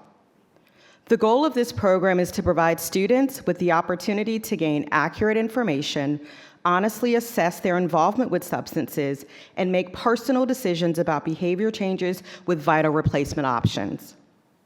Feedback from these sessions has been inspiring as students demonstrate a growth of learning. An example is during one session, a student thanked our substance abuse specialist for teaching them about opioids. The student stated that they didn't realize how dangerous these drugs were. The Stop and Think program commenced during the 2023-2024 school year. This slide provides an overview of Stop and Think participant data from the last 2 school years, including referral numbers, attendance rates, and participation by secondary level. This chart compares the data from August to January for both years. The 2024-2025 school data participants is as follows. 12 schools have referred students to the Stop and Think program. The referrals by grade level for the 24-25 school year are: in 6th grade, there were 4 referrals, 7th grade, 4 referrals, 8th grade, 11 referrals, 9th grade, 17, 10th grade, 14, 11th, 5, and 12th grade, 5. This year, our department launched the Stop and Talk parent education program, which is designed for parents of students referred to Stop and Think. Our goal is to strengthen communication between students and their families by providing parents with the same key information their students receive. Sessions are scheduled during the same week as the student sessions, ensuring that parents are equipped to engage in meaningful conversations at home after infractions occur. The Stop and Talk program launched in November 2024, and as we continue to pilot this year, we are actively working to increase parent engagement and participation. Our most recent session was on March 27th, and our next session is scheduled for May 1st.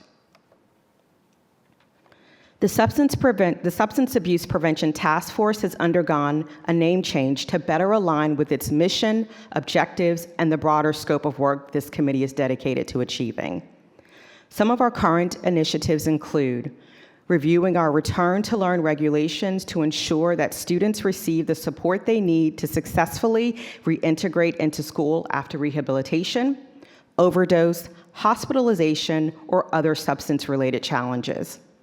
The goal is to support the student with reintegration, collaboration with the student and parent, and relapse prevention and stigma reduction. The second thing that we're proud of is that we partnered with the Student Health Services to develop an empowerment screening tool, which standardizes the tool for nurses to provide consistency in their assessments and improve documentation and increase early identification and interventions. And in improving our data collection is a third thing that we've been able to do in this work group, is to be able to gain an accurate view of substance use in schools and evaluate current programs to ensure that they are adequately meeting the needs of our students. This group brings together key partners, including Prince William County Community Services, family members impacted by opioid overdose, law enforcement officers who support school resource officers, and various central office staff. In addition to our core members, we invite guest speakers throughout the year and share insights on community data, emerging substance use trends, and other critical information.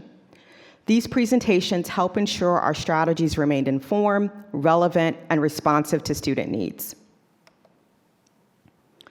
As this task force continues to work towards strengthening our prevention and intervention efforts within the school division, I would like to take a moment to highlight 2 key accomplishments of our work group. The initiation of developing early prevention for students in grades K through 5. Through the targeted programming, schools have increased students' awareness of safe medication practices, decision-making skills, and the impact of substance use on brain development. The second key initiative is that the deployment of the Revive training for all staff. We were able to successfully roll out the Revive training for all staff, ensuring that they are equipped to recognize and respond to an opioid overdose. We've also increased our access to naloxone in all schools and administrative offices, reinforcing our commitment to student and safety. Participation in training grew by 20% from January to June 2023 compared to January to June 2024. This demonstrates strong engagement and willingness by staff to support this initiative. Revive is the opioid overdose and naloxone education program for the Commonwealth of Virginia. This training covers understanding opioids, how opioid overdoses happen, risk factors for opioid overdose, and how to respond to an opioid overdose emergency. We partner with Prince William County Community Services to offer these training opportunities to staff. It's important to note that in 2022-2023, Revive training started in January. In 23-24, the data is for the full year, and in 24-25, the data is from August through January. Shaw provides a number of professional development opportunities for staff throughout the school year. These presentations focus on substance use and the impact on students as well as our community. Our presentations take place on designated professional development days and cover a range of important topics, including substance use trends, naloxone education, and available resources for staff. Last year, we expanded our collaboration to include sports medicine, ensuring all coaches, athletic trainers, and athletic directors receive training to strengthen our collective response to opioid-related emergencies during the school day, as well as after school hours. We are still growing, but we know this work will have an indelible impact on our students. The PWCS Substance Abuse Program envisions continued data monitoring to develop guidance for school administrators on use of appropriate substance abuse codes. We plan to collaborate with Research Assessment and Data Systems to conduct a program evaluation to assess the impact of substance abuse prevention initiatives within the school division. Efforts to increase organizational coherence are aimed at enhancing existing initiatives, such as the vape detector pilot program. Additionally, the vision is to seek an increase in collaboration with school health, counseling, and administrative teams to bolster substance abuse prevention supports. Strengthening the connection between schools and our department is also a key focus. For additional information, please visit the PWCS Substance Abuse Prevention website. Thank you for your time and attention tonight, and we welcome any questions. Ms. Zagapur. Thank you, Mr. Chairman. Thank you for the presentation. It contained a lot of really important information. I just would like to get a little bit more here on the Stop and Think. You said it's a once a month? And it's online. Is that synchronous or asynchronous? It is synchronous. Oh, it's synchronous. Okay. And then, so child goes and does the thing, and then what happens after that? Like, I'm just imagining there might need to be a follow-up, but a month later seems you're not. Yeah. So what's happening in between those monthly meetings?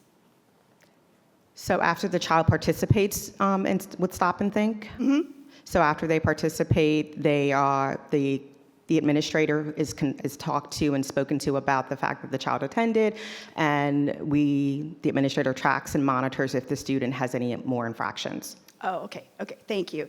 Then the other thing I'm concerned about, it's not an us problem, but when students are going to go through rehabilitation or hospitalization, are there any places within Prince William County that are currently doing rehab or hospitalization?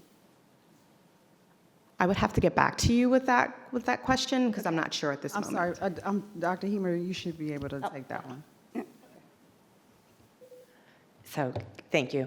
So, Ms. Zagapur, your question is our knowledge about providing. Yeah, are there providers in the county? Because I know a few years ago, if a student has a mental health crisis, they're often going to Fairfax. And rehabilitation places are few and far between, especially for adolescents. So I'm just wondering if we've had any increase in opening facilities or if you know of where, because I know that's a concern for parents who are going through this. Yeah, thank you. So we rely on our community partners, Community Services Board, to connect families with resources. Our role is the education and providing supports to remove the barriers for learning.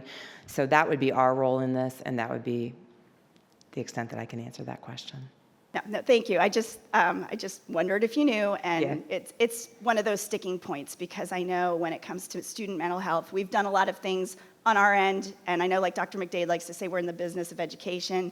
But schools are always having to make up for the gaps and lacks of things that the rest of society doesn't always have available to us. So that's why I asked the question. Sure. Thank you. Understood. Thank you, Ms. Zagapur. Ms. Williams. Thank you, Ms. Hubner and team for all of your hard work for this presentation. My question really sort of relates at this time to middle and high schoolers. So I was just wondering, the feedback that I receive is that they get this, so I know that you're glad to hear that.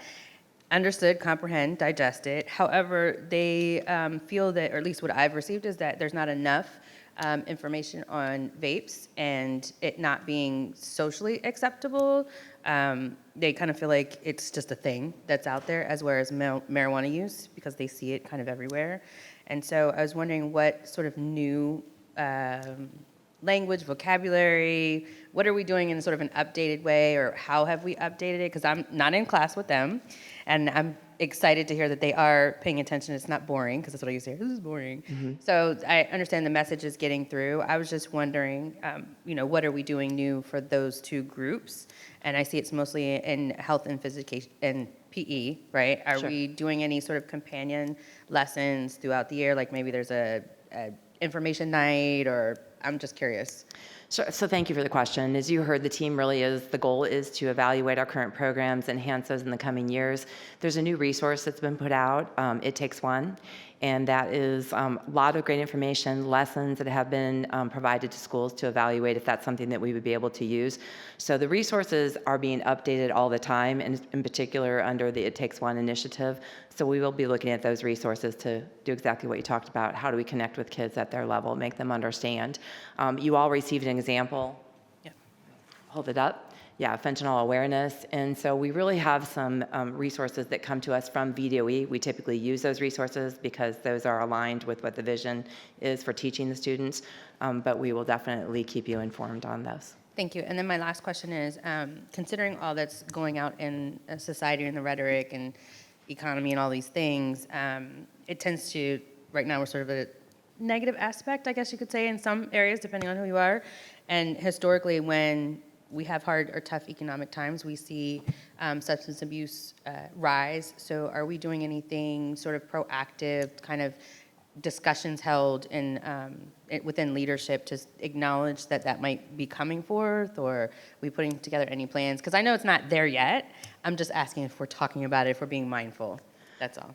So I'll make a statement that I do feel, especially this time of year, it's a very stressful time of year for students in general. We're racing toward the end of the year. Some kids are excited about the end, other kids aren't.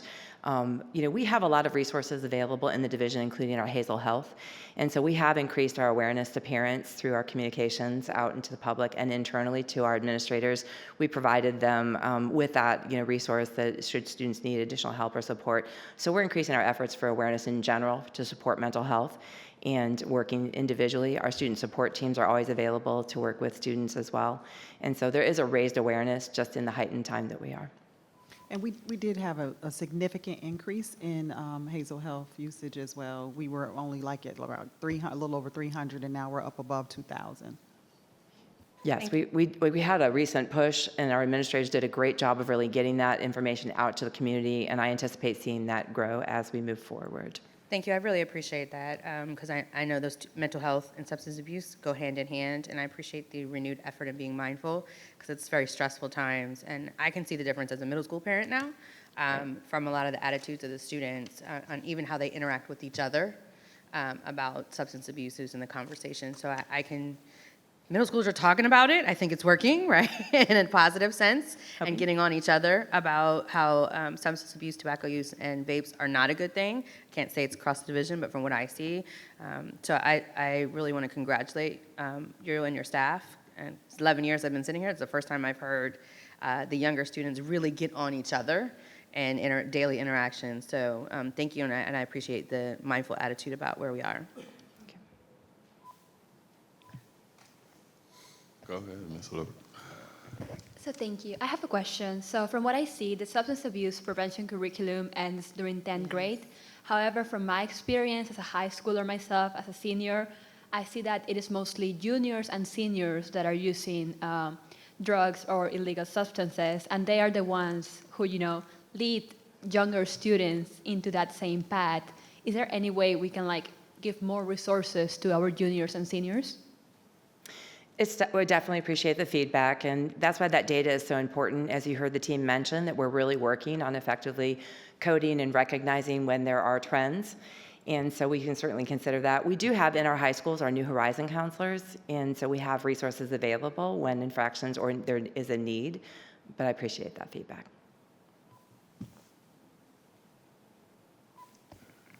Mr. Dinick. Thank you. I was actually going to ask the same question because I noticed that it ended in 10th grade, and that 11th, 12th grade, those kiddos could use some extra reminders all the time as well. So I don't know if there's something that we can do to extend that curriculum. I think they would just love one more thing, to add on. Senior year, just end strong. I do appreciate you highlighting our governor and his wife's program, that it only takes one initiative. I know Mr. Wilk and I think a few other colleagues attended one of their fentanyl awareness programs, and it was eye-opening for me as a parent to understand that a little bit better. So if people get a chance to go to that website, it's very insightful, and to attend one of those trainings and then to speak to your children about it, I think is so valuable. So thank you so much for this presentation. I appreciate the comment about asking parents to speak with their children. The education and prevention piece, it is a family, a group effort, and one of the things that we can promote through conversation. Mr. Wilk. Thank you, Mr. Blake. You know my love for and my adoration for the code of behavior. I do. So I do want to talk about slide 9 and 10 with the data and the statistics there.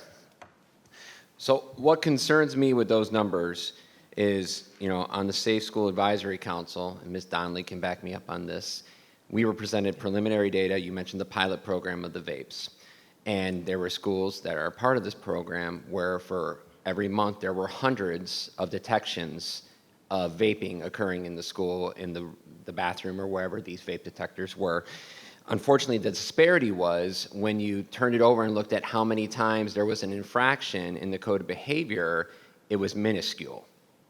And so I'm just wondering if I look at, for example, slide 9, 784 violations with the code of behavior on substance abuse, but then more specifically on slide 10, the 80 for vaping in the entire division. Is that factoring in these pilot detectors at this point, or is that going to be looked at later?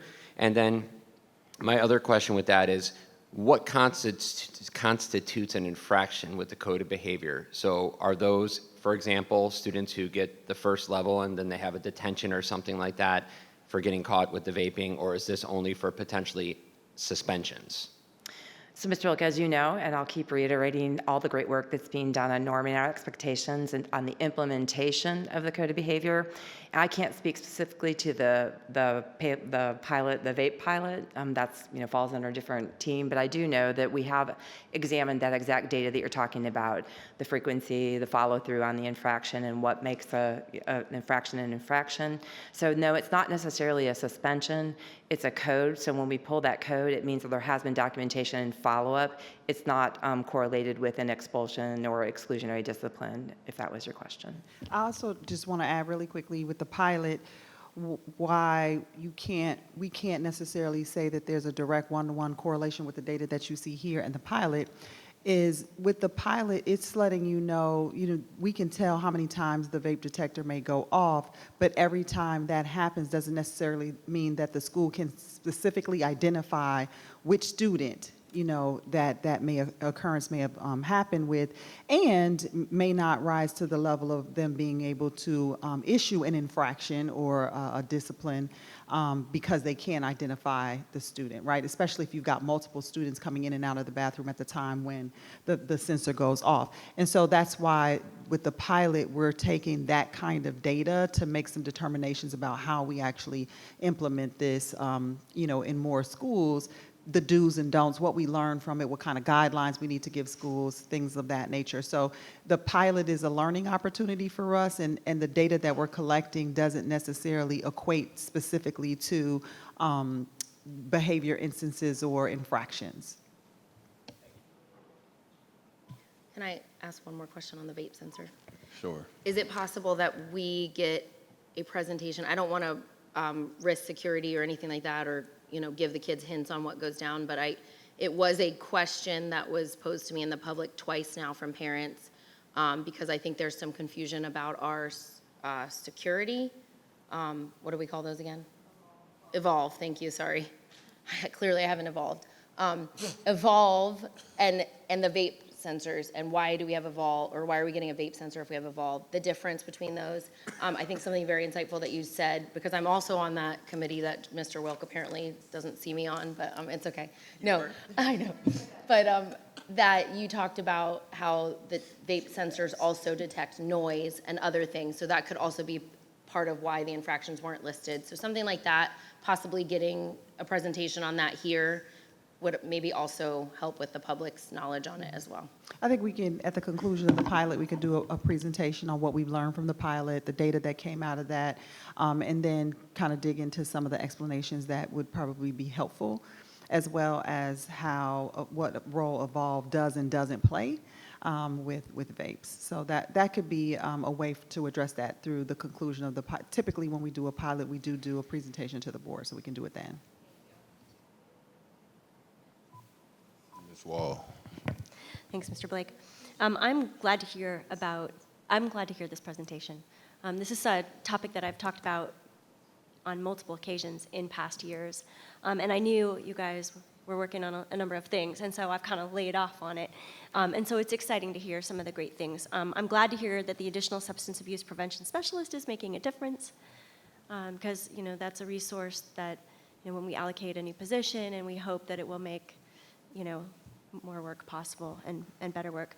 I am really glad to hear about the prevention efforts. Since we are a school division, the education piece is really more in our wheelhouse than like the treatment side of it, which we really heavily rely on our community partners and our medical professionals and our families to kind of pick up, and take care of problems if they do occur. But the education part we can really help with through our counselors and our teachers.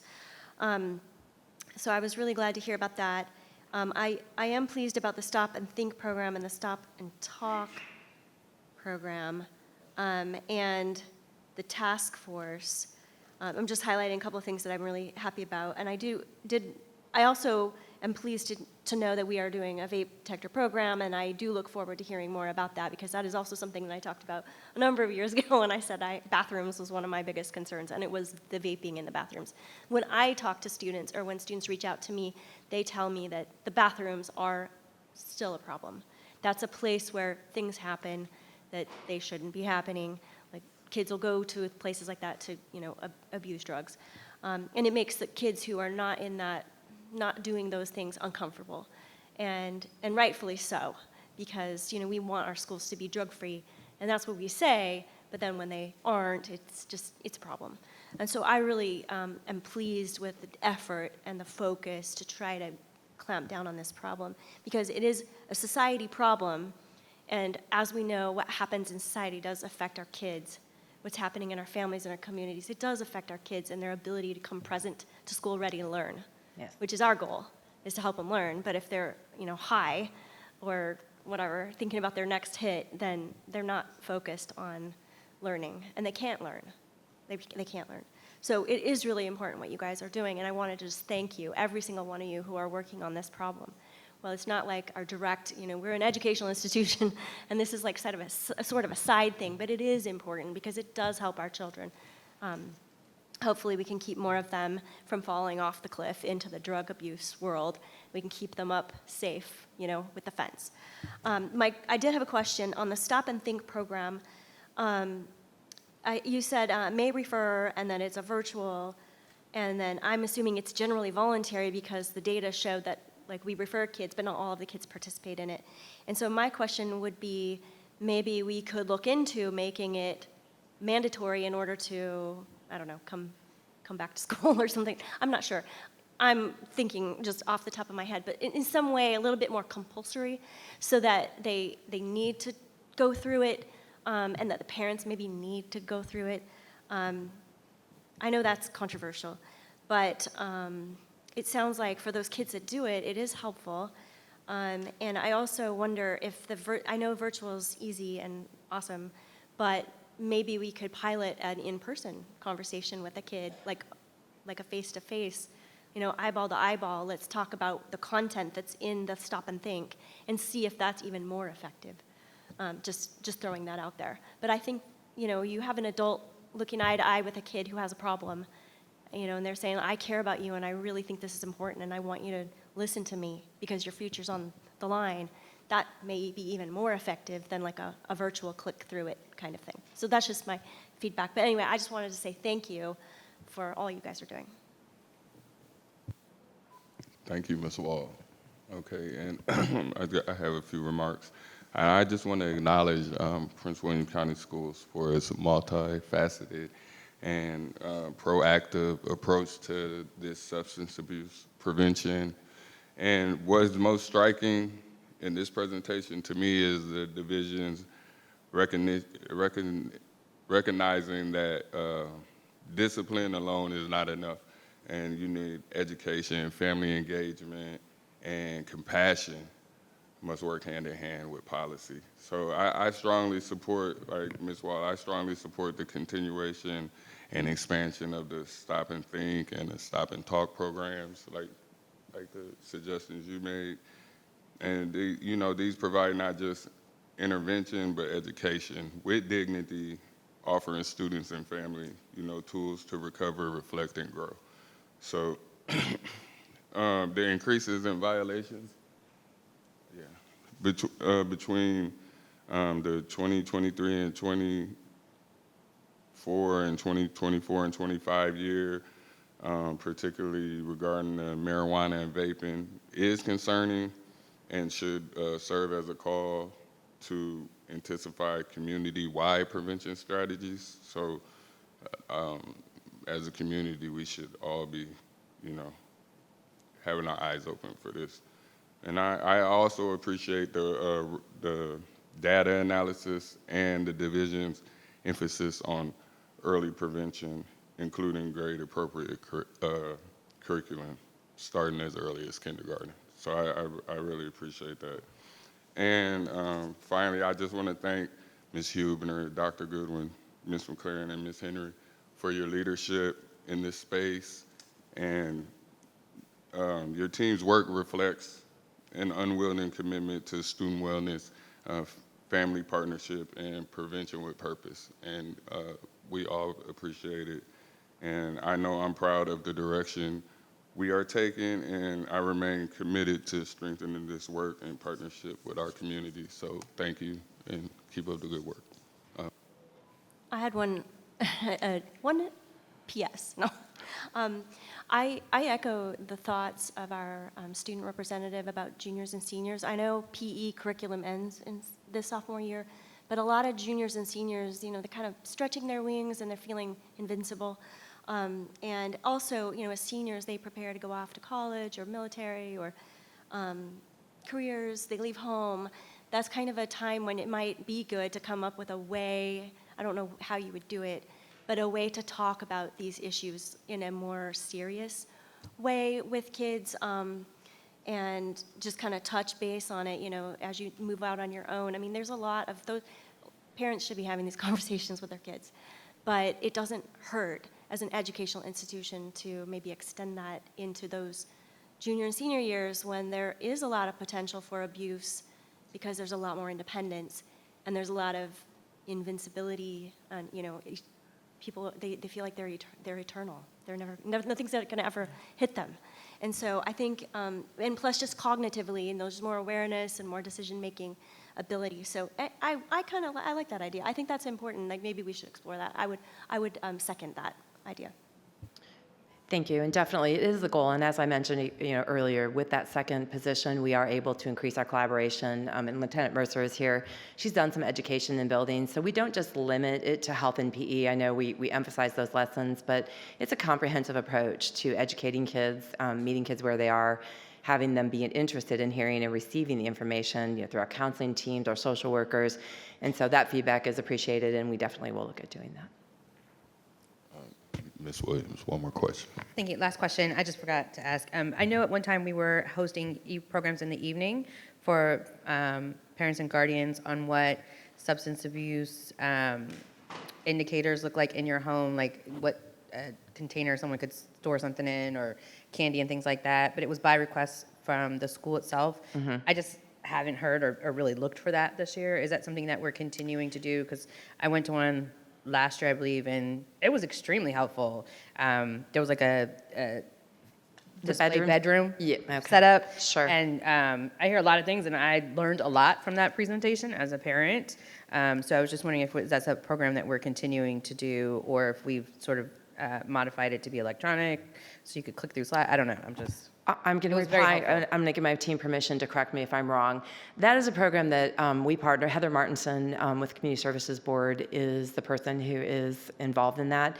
We have actually had that same display and that set up here in the Kelly Leadership Building. I believe it was during Red Ribbon Week. I'm looking over here. Yep, so far I'm doing okay.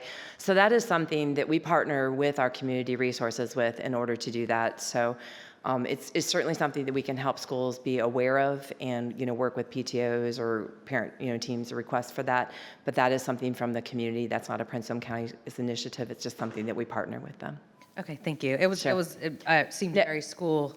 It's a very driven, educational. So it was wonderful. So I'm glad that school that I went to partnered with the community. I wasn't aware of the difference. So thank you.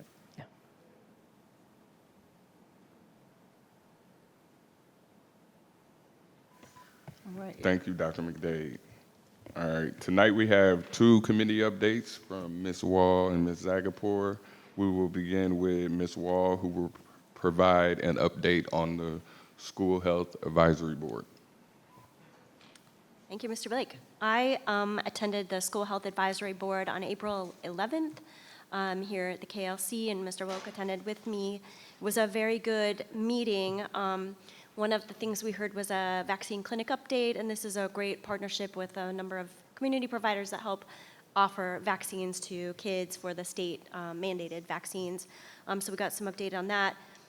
We also received a very interesting and important update on the family life education human trafficking curriculum, which is something that I know some community advocates have advocated for over a number of years. And as we know, this is a problem in our communities, and nobody's immune to being potentially influenced by human trafficking. And so this was a really important update, and there will be some curriculum, very important curriculum, coming our way soon. Also, we received an update on secondary devices for continuous glucose monitors. This is a topic that I think it's near and dear to my heart because I have a son with type 1 who he was diagnosed as 10-month-old baby. So yeah, we've lived this world. And this is exciting because there's a pilot happening, I believe, this week or this month, and it will continue through the rest of this school year for children who wear continuous glucose monitors. And a way that the schools can help monitor blood sugars in a less intrusive and more comprehensive and very much more effective way. So I'm very excited. We were excited to hear about that. Thank you to all the staff who worked hard on that. And then we heard a couple of other updates on the wellness policy and student health services. Other than that, it was a very productive meeting. I was very excited about it and excited to hear about the great things that we are doing in PWCS to support our children and their health needs so that they can be successful in their educational goals. So that's my update. Thank you. Thank you, Mrs. Wall. Ms. Zagapur is now welcome to present an update on the Joint Environmental Task Force. Thank you, Mr. Chairman. I went to the JET meeting on April 10th, and it was held here at the Kelly Center. the public can come and do public comment. No one shows up, but if there's something that you feel like you want to speak to that's either on the county side or the school side, you are very welcome to come and make a public comment there. We covered just some business to facilitate our meetings a little bit better. And then there were a couple presentations, short presentations. One of the things that I wanted to make sure that we heard about on our side of things was Jessica Weimer from Prince William County Schools reported that there's been, Bel Air Elementary School has the geothermal heating and air, the temperature controls.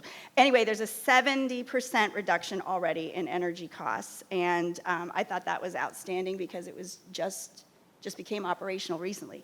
So it's things like that that are making a difference in our schools and our communities, and just pointing out that of the county buildings or buildings in the county, the schools have so many pieces of property. The more that we can do to make them energy efficient, it's making them cost effective as well. So it was a great meeting, and I look forward to our next one next month. Thank you. Thank you, Ms. Zagapur. That concludes our committee updates. We are now moving on to board matters with agenda item 18.01, the presentation on factors contributing to the current enrollment at Covington Harper and potential solutions. Mr. Bach and his team will give a presentation on this topic. Thank you, Chairman Blake, and good evening, board members. I have Dr. Cartledge, Dr. Matt Cartledge, joining me here at the podium. First, I'd like to thank Matt and his team for developing the presentation tonight, which really aims to provide for you an overview of factors contributing to overcrowding at Covington Harper Elementary School, but also share with you and discuss some potential solutions. So at this time, I'm going to turn the presentation over to Dr. Cartledge. Thank you, Matt. Thank you, Mr. Bach. Vice Chair Blake, members of the school board, thanks for having us this evening. We're going to go ahead and kick off. The presentation this evening will focus on 3 key points. The first one is talking about the historical circumstances and factors that led to the current landscape of overcrowding at Covington Harper Elementary. We'll then move into a section that discusses what factors were contributing to the delayed construction of what we are calling Potomac Shores number 2 Elementary School. We'll then wrap up this evening's presentation with an overview of the various solutions that are already being pursued and are forthcoming. The first part is talking about the circumstances that led to the overcrowding at the elementary school. In the 2008 CIP, this was when we first identified the need for additional elementary schools in the Cherry Hill area. At that time, there was an initial redistricting, rezoning application applied by a different developer for a project called Harbor Station. That project was later picked up and pursued by a different developer, and that is what came to be Potomac Shores Homeowners Association. The developer proffered 2 school sites to PWCS. One later became Covington Harper, while the other became Potomac Shores Middle. The Board of County Supervisors approved the construction of approximately 3,500 housing units within the Potomac Shores land base. The animation that we have created and providing you this evening is showing the construction of each of these housing units since 2013, quarter by quarter, and then they are symbolized by whether they're detached homes or townhouses. If anyone is counting, I can let it run one more time. Okay, I think we're ready. What we're providing on this slide is an illustration or a data visualization of the year-over-year construction amounts of housing units. We've identified with a gray call out the opening year of Covington Harper, which was for the 2017-18 school year. Over those first 5 years, the developers were constructing primarily detached homes, approximately 450. During that window of time, there were only about 30 townhouses constructed. If you look at the bars right after the school opened, so 2018, you can see that the number of housing units per year increased significantly as the developers began building more townhouses more rapidly than they had in the past, with over 200, almost 300 units in the 2022 year. So over 6 years, there was a shift to constructing about 500 detached homes, but nearly 1,300 townhouses. One of the enhancements or under the hood improvements that we made to our projection model last fall was evaluating how houses that are 10 years old or newer actually yield students at a slightly different rate than the overall average. Detached homes actually yield students about 1/10 more on average per housing unit, while townhouses are actually 1/10 less per townhouse on average. So if we use these yield rates for Covington Harper and multiply these by all the housing units that have been constructed since the opening of Covington Harper, you'll see that there have been about 450 students yielded from the new construction.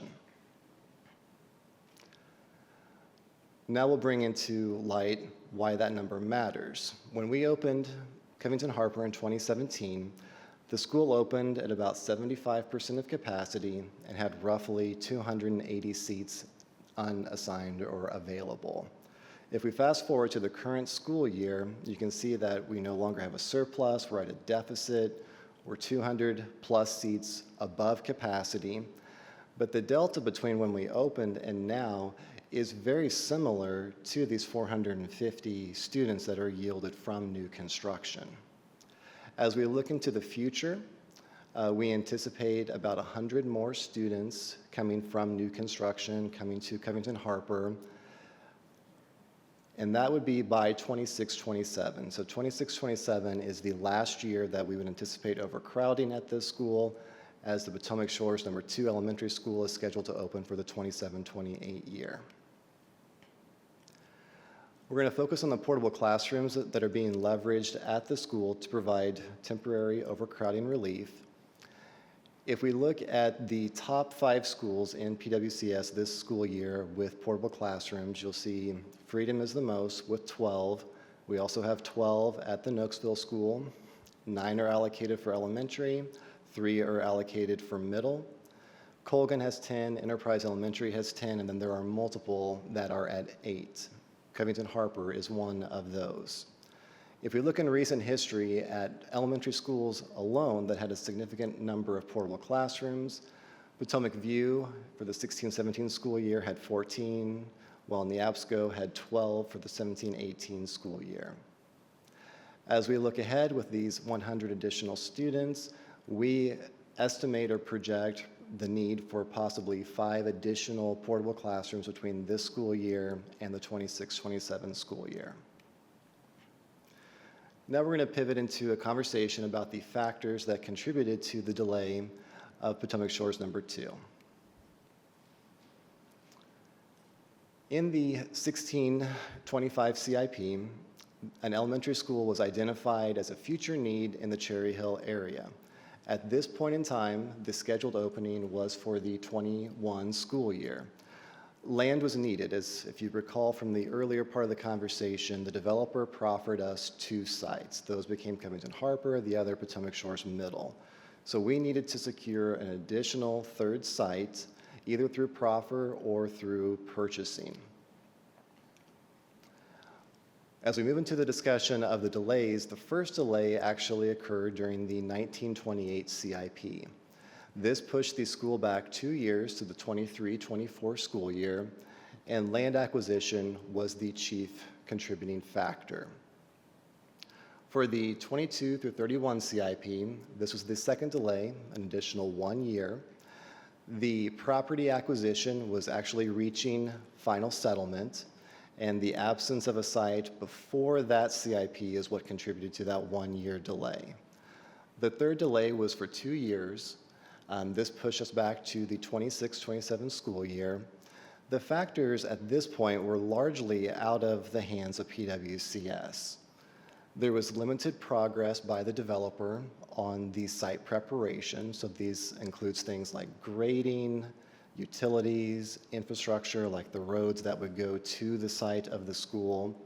The developer recognized this, offered the school division an alternate site, and that took time to assess and evaluate. Additionally, the developer was navigating a variety of other factors as well, including negotiations with VRE, trying to time the VRE station with the opening of the town center. The town center in and of itself required rezoning to accommodate the vision that was being cast for this area. Also during this time, the developer paused conversations with the school division as there was interest by an unnamed party in purchasing land that the developer owned, which included the 5-acre site that was intended to become Potomac Shores number 2. The fourth delay was during the 24-33 CIP. This pushed it back to its current scheduled opening year of 27-28, and the primary factors, again, beyond our control, were related to site suitability issues that contributed to permitting delays. Now we're going to move into a discussion of what solutions might we pursue or continue to pursue to resolve this matter. We are taking a multifaceted approach. Some of the intermediate solutions are already underway. We are critically evaluating any new educational programs that are being proposed for being housed in Covington Harper. We're trying to align programs being in the school that align with the students who are assigned to the school. And if they are not, then we consider alternative sites in the immediate area. Additionally, we are using portable classrooms to serve as temporary overcrowding abatement. When it comes to the long-term solutions, the key one is Potomac Shores number 2 opening. But we also recognize with updated projection models, updated data, that what we were initially proposing for the size of Potomac Shores number 2 was going to be inadequate for the region with the growth that we are observing and projecting. So during the FY 25-29 CIP, the board approved our recommendation to increase the capacity of this school by approximately 300 seats, bringing it up to over 1,000 seats for this new school. We also want to mention that the redistricting for the opening of that school is going to begin this fall. We're going to run that concurrently with the redistricting we have planned for the Woodbridge area school that is just north up Route 1. So it'll be a phased approach. This allows us to critically evaluate all the elementary schools up and down the Route 1 and 95 corridor. We will implement part of the boundaries that are related to Woodbridge area for the 26-27 year, and then the other portion will be for 27 year when Potomac Shores number 2 opens.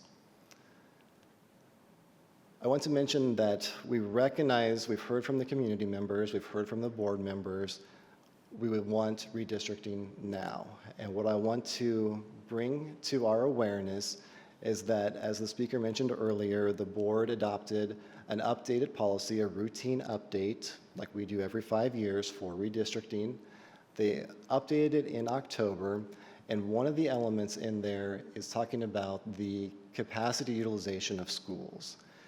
The board strives to not change attendance areas that puts any one school beyond 105% of capacity for the first 3 years that the redistricting goes into effect. If you look at the chart on this page, you'll note that the other elementary schools in the Cherry Hill area, all of them already have portable classrooms. Most of them already exceed 105% of capacity before we tried to send any more students to them from Covington Harper. We would be not able to create a draft proposal that would be in compliance with this key element. There was a motion back at the October 16th, 24 board meeting to amend the meeting agenda to task planning staff with proposing and pursuing redistricting. The motion did not pass. The last thing that I'll mention from the updated redistricting policy is that the awareness and highlighting of student stability is put into effect. When we look at the geography of this area, if we were to redistrict students out of Covington Harper for the remainder of this school year or to go into effect for the 26-27 school year, the following year, most of those same students very well would end up going back to Covington Harper for the 27 school year as a fact of the geography of where the new school site is, where development is occurring. We would not be able to embrace something that's so pivotal to student learning, and that's the stability of a school. Therefore, as we bring to a close to our recommendation is to stay the current course, continue to critically evaluate any new educational programs proposed for Covington Harper, utilize portable classrooms as necessary, add the capacity from the Potomac Shores No. 2 Elementary School for the 27-28 school year, and begin planning its attendance area in fall of 25. The key justifications for this primarily is twofold. We want to avoid the shortcomings of redistricting. It is a task that puts a lot of burden on students, on the schools, and we don't move into it lightly. And additionally, there's just simply not space at the surrounding schools to offer any measurable, significant overcrowding relief to Covington Harper. Lastly, as I mentioned before, we are supporting student stability and student learning by being mindful that the attendance areas for this geographic area will be changing for the 27-28 school year. And that wraps up our presentation. I'm here for any questions.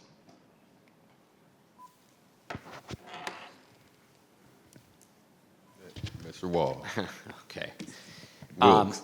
Yeah, I know, shocking. I'll start us off. Thank you, Dr. Cartledge. Thank you, Vern. Thank you for the team. I appreciate you guys putting this together and doing the research. It definitely met my desire in the fact that you provided an overview, laying out the timeline of what occurred, what led to these delays. Although I don't agree with the solution, I respect it. My board voted it down back in October, as you mentioned. And unless there's a change or something in their opinions or something that they can state later, probably after me, then we're just moving forward, as you said, with the current plan that you have outlined there. I appreciate Mr. Jinnick. I appreciate Ms. Zargarpur helping me get this added to the agenda. I wanted this to be as transparent as possible because of the growing concerns as illustrated tonight with some of the speakers. I appreciate Ms. Thompson, Ms. Marshall, Ms. Stroy, and Mr. Ellingson coming tonight, as long as others who came before them. So I guess what I want to talk about now, and it's already been brought up and broached, I guess I should say, by a number of speakers, and I'm not expecting answers right now at this moment about some of the concerns I have moving forward for the next 2 school years, intermittently before this 1,050-seat building, Potomac Shores Elementary, opens. But these are some things that I've flagged and I do believe are growing concerns, and I know we have a number of months. The school year is actually coming to an end fairly quickly, believe it or not, as we all know. And then, of course, we'll have a summer, and then the school will open. So families are going to have undoubtedly questions about this matter in a number of key areas that I would like to bring forward. And again, this is by no means a comprehensive list, and some of it, again, has been articulated by other speakers tonight. And if I was to summarize safety and security, right, and Mr. Bach, I brought this up, I think we're fortunate as a district that the chairman of the Safe Schools Advisory Council is a resident of Potomac Shores. So, of course, he sees the need and the desire to add some more security features. And I know I've brought it up, and the idea that, again, this idea, I'm not saying that I'm going to get the approval, but this is something I'd like for the board or everyone to consider is, having a community safety officer assigned to that building. And we don't have to just make it Covington Harper specifically. We can make a benchmark in our division for elementary schools, again, in my opinion, for if you hit a certain threshold of a number of trailers, do you get some more heightened security or support to better, what word am I looking for? Not assuage, mitigate, thank you, Mr. Janik, to mitigate some of the concerns of the constituents with that.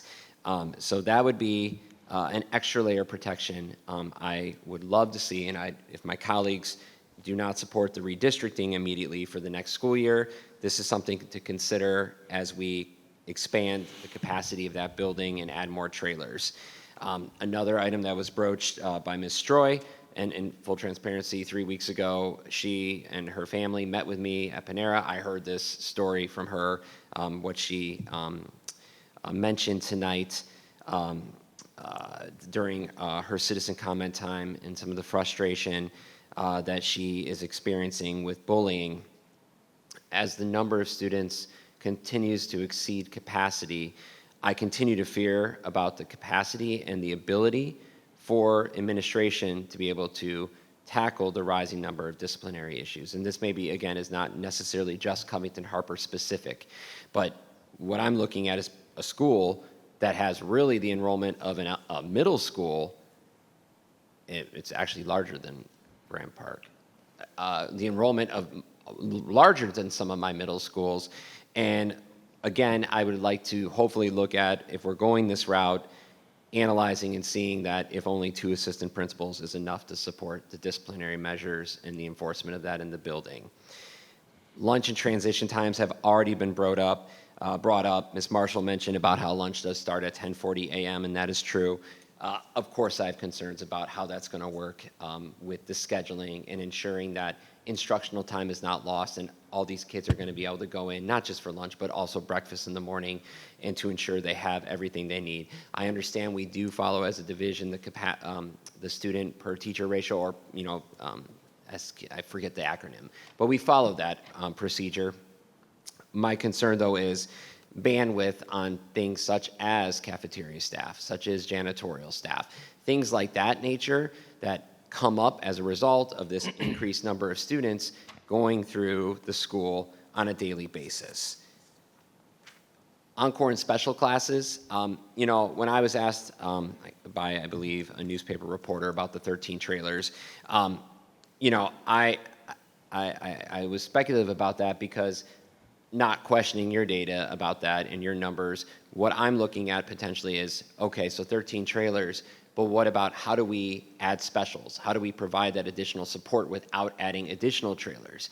So that was something that came up to my mind, and I know originally, I think a couple of weeks or months ago, I brought up the number 15, and I think we didn't have a final number, and I don't think we're ever going to necessarily have a final number because of the construction and the growth that is going on back there at an inexorable rate.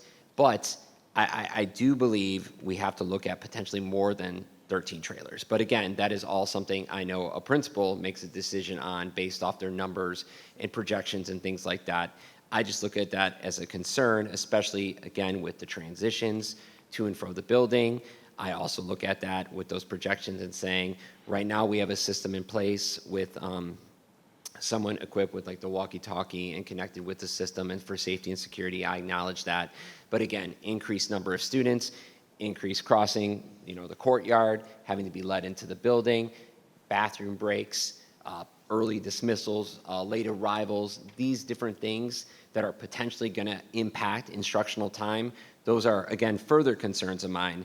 Staff and space, that was brought up earlier, and again, bandwidth, as our 2 teachers came tonight and spoke about, making sure we have the bandwidth to be able to support and educate these students.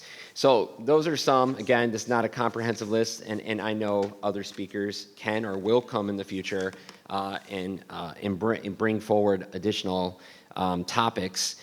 But those are items that I hope as a board, without doing the changes in the redistricting this year, that we are able to address to the families of the community. And so, final thoughts on this, to summarize about what I've just talked about, is I want to put a disclaimer that I don't believe student success is limited by learning in trailers.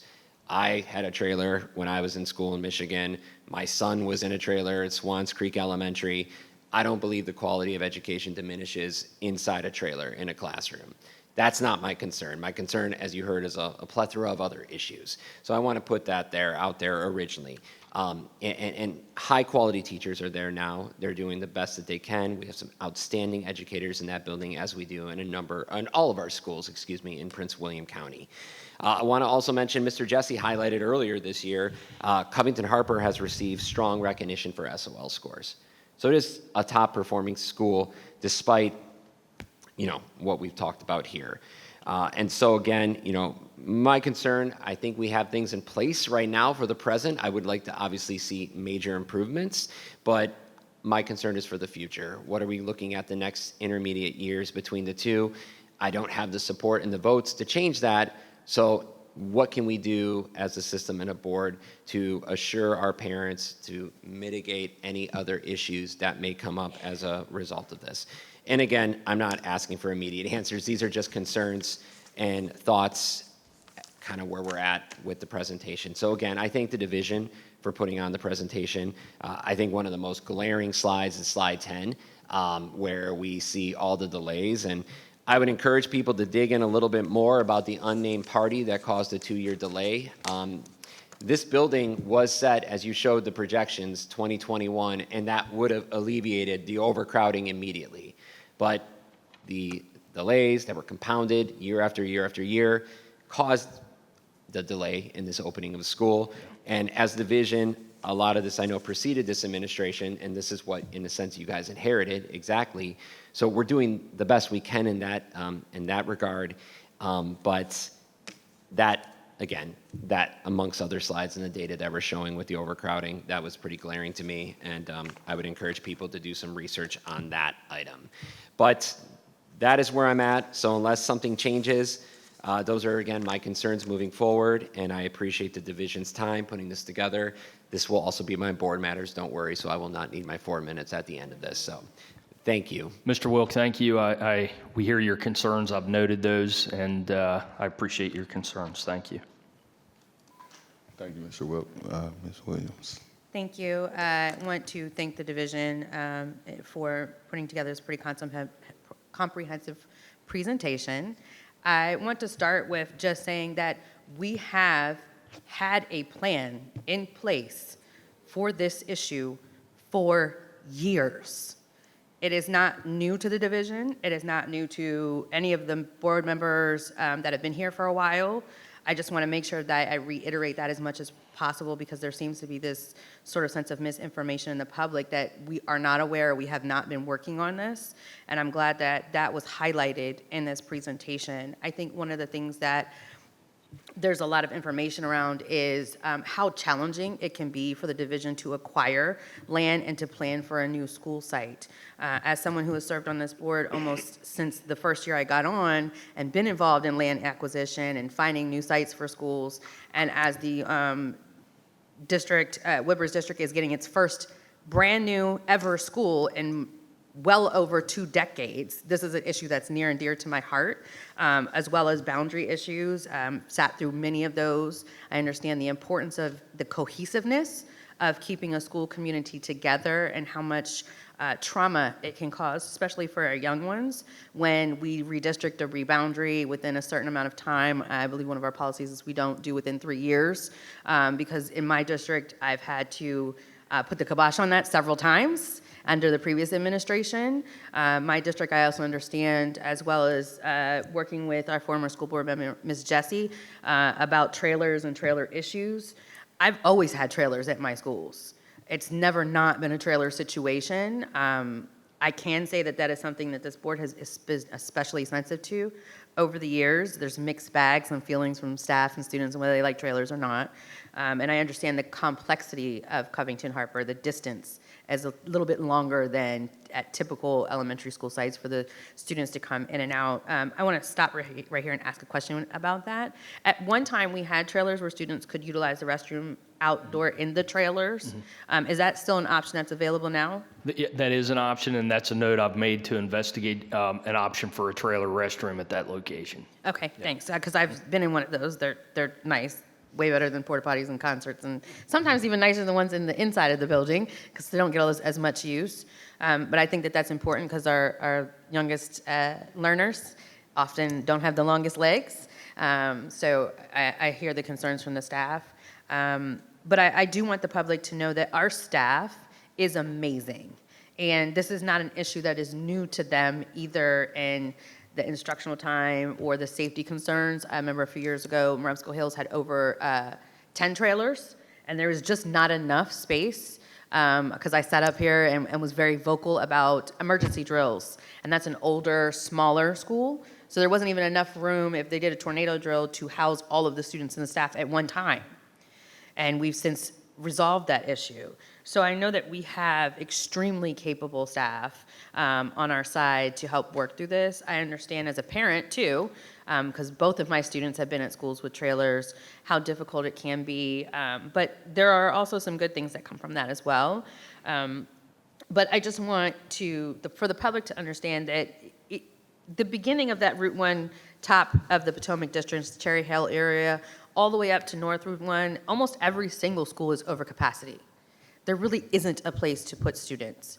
When you start to go further south, the distance and the time and the traffic and the bus schedules and all of those things also have to be put in consideration when we do redistricting. And there aren't a lot of other elementary schools in close proximity that we can bus those students to that we wouldn't then again have to interrupt them. You'd have to really sort of go in western into the county, into further Montclair area, where there is availability. But again, as you pointed out so nicely in this presentation, once we redistrict those students there, if we were to decide to do that, they'd have to come right back.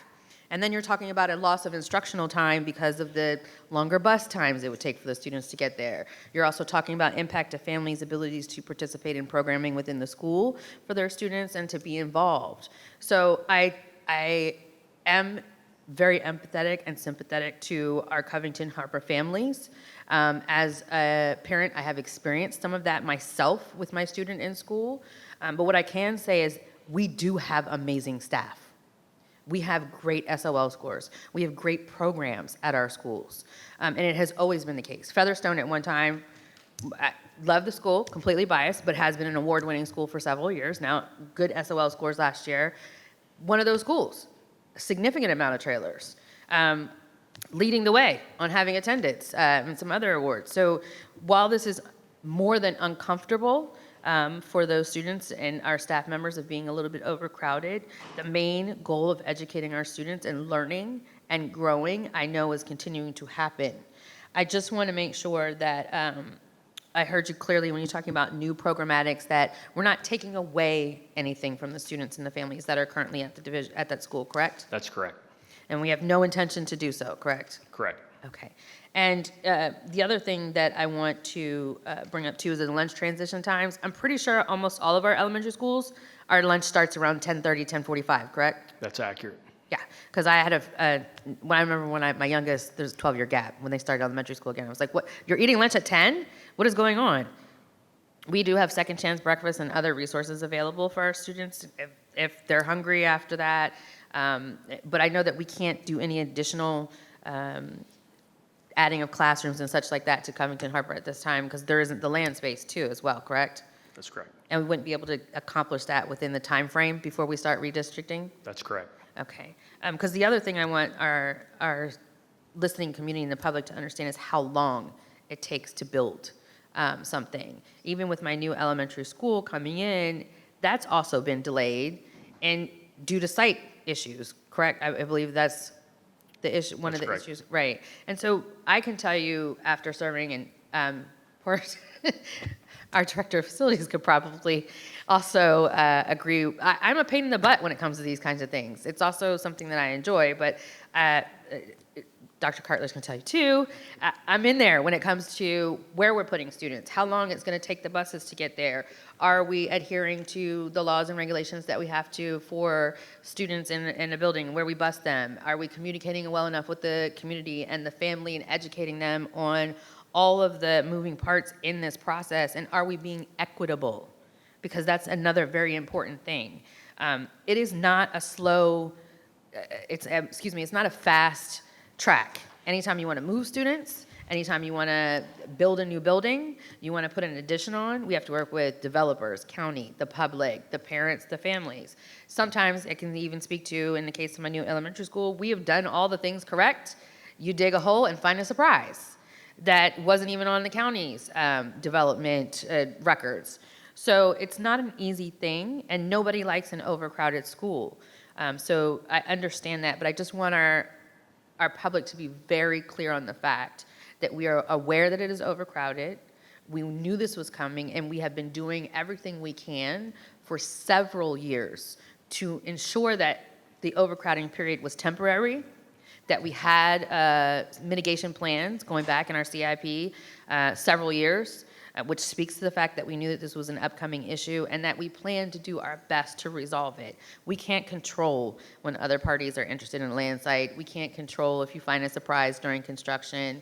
But I just wanted to be perfectly clear that we knew this and we've had a mitigation plan for a long time. There have been changes to it, but we're going to do our best to ensure that our schools are populated as we plan them to be, as effectively as we can. But we also don't control when a developer starts developing, which is another key issue.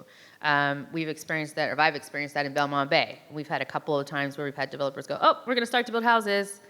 We start to plan for that, no housing. Or we've had issues where a site has been already approved for development, we're monitoring it, the developer says nothing, and all of a sudden we have construction. So I think that there's a fine balance when it comes to student generation, where they're going to be located at, and all of the timing involved. I do want to congratulate this administration for not only changing how we look at student generation rates, but also how we plan to accommodate students. That was a major update to our procedures, which I think has been very helpful. I also like the new graphic animation. That's pretty cool.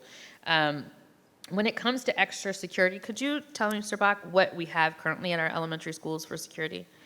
Yeah, we have currently 12 CSOs that patrol our school division. They're armed, former commissioned law enforcement officers. Next year, through the budget markup, we'll be adding 6 additional. So they'll be patrolling, in essence, 4 schools per day and be assigned to 4 schools. They go around our school division in a randomized format. We have added over 150 school security officers in, and we have one at each of our elementary schools. With respect to trailers, we have cameras that are focused on our trailers, and also communications with intercoms and radios into the trailers. Those doors, just like our school building, are kept secure and locked, and we've trained staff in the school in those trailers to, before opening a door, make sure you recognize an individual. Just don't, open the door for anyone.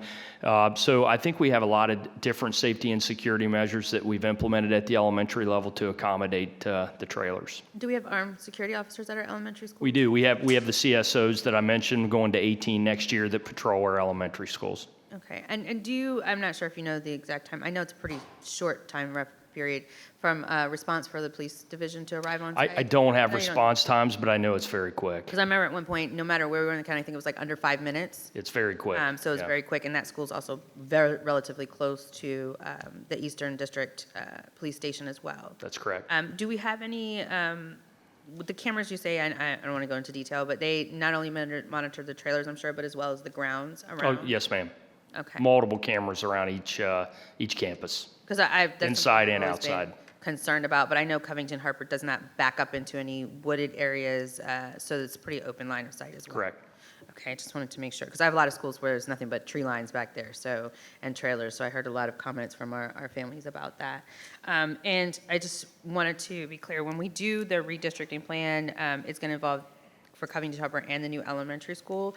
Will we also be looking at some of the schools on the other side of Route 1 and opening up to a broader viewpoint? Because I think that's one of the issues, is that we notice there are some schools as you move to the west that have available seats, but I'm not sure what that looks like. Could you talk a little bit about that as well? Yeah, absolutely. So as part of the process, we will update our enrollment projections in October based on our new baseline, September 30th. At that time, we'll be able to really identify what will be the total scope of the schools affected. We know now that we confidently want to move forward with the entire Route 1 corridor from Belmont, all the way down to Triangle. I'm assuming you're kind of referring to like Ashland and Montclair kind of going up Yeah, I'm not the Dumfries geography Road. expert, but I know there's Yeah, some available so seats on that end. We are aware of the space at Ashland, so we will be looking at that more comprehensively and then recommending to the board, this is the scope that we think we should move forward with. And how will the community be able to participate in that process? Yeah, so through the new regulation and policy that was adopted last October, we will continue to use community town hall style meetings to engage with everyone. And then we will also, for the first time, be using focus groups. And these focus groups could be representing schools on the north, on the south. It could be a subset of population within the affected area. That could be its own focus group. Additionally, we'll have an online interactive website that parents and guardians will be able to go to, learn about all of the milestones, the process, enter their address and be instantly told this is how your school assignment would change from these various proposals. Thank you. I appreciate that. I know everyone doesn't like trailers, but I can tell you they've been here for a long time. When I was a student in Prince William, when the dinosaurs roamed, we had trailers. I had trailer art and a trailer back then at Rockledge. I just really want to thank you, Mr. Bach, you and your team for all the hard work that goes into presenting this material and really being aware and monitoring what the county does, because we are limited in the amount of time that we have to make a decision, and there's so many other outside factors that occur that we have zero control over that often interrupt our plans to have schools not at overcapacity. So I want to thank you again for this presentation. I hope that the public will be able to tune in, and if they have any questions, reach out after this. So thank you. Thank you. Mr. Go ahead, Mr. Dennett. I mean, we do have great technology. It would be wonderful if we could somehow get buttons where once we push in, we're in a order. Since we'd like to remind the public of things, I'd like to remind the public that last meeting, I tried to vote to limit our time to 5 minutes. I think it's very difficult for us as board members to get to allow each other to speak when we take 15 minutes of time and we don't switch over and allow for other questions. I would like to thank you, Mr. Cartledge, because a lot of the questions that were asked, I know you've covered in another presentation that you gave us in the past. I would also like to thank my colleague, Mr. Wilk, because I think that this lens is put like Mr. Wilk is doing something bad by asking for this. Mr. Wilk was elected to represent his district, and his constituents, his teachers, his parents, they had an issue, and he needed to address it. Whether it had been addressed on a board years ago doesn't matter, because right now there are parents who may not have had kids in school years ago who have an issue. And Mr. Wilk needed to address that issue. So I thank you, Mr. Wilk, for doing your job as a school board member and addressing your constituents and their issues and their concerns. I too have constituents that have concerns in my district about overcrowding. We've talked about this before. We've had good discussions. What I'd like to ask for, because I think this was very insightful, I don't need you to do a presentation here, but possibly a smaller, and I know you did a little packet for me, but possibly resending it and updating it for Haymarket, because this has come up on the agenda, my Haymarket parents have re-asked, what are we doing, what's the plan there? I know that there is steps of mitigation and plans. I also would like to say that leadership matters at our schools too. Our schools that are overcrowded, leadership matters, and I think that it's a big deal when that's a trickle-down effect to some of the issues that we heard tonight of discipline and things like that. I think some of those things hopefully will change at certain schools that are overcrowded with different changes as well.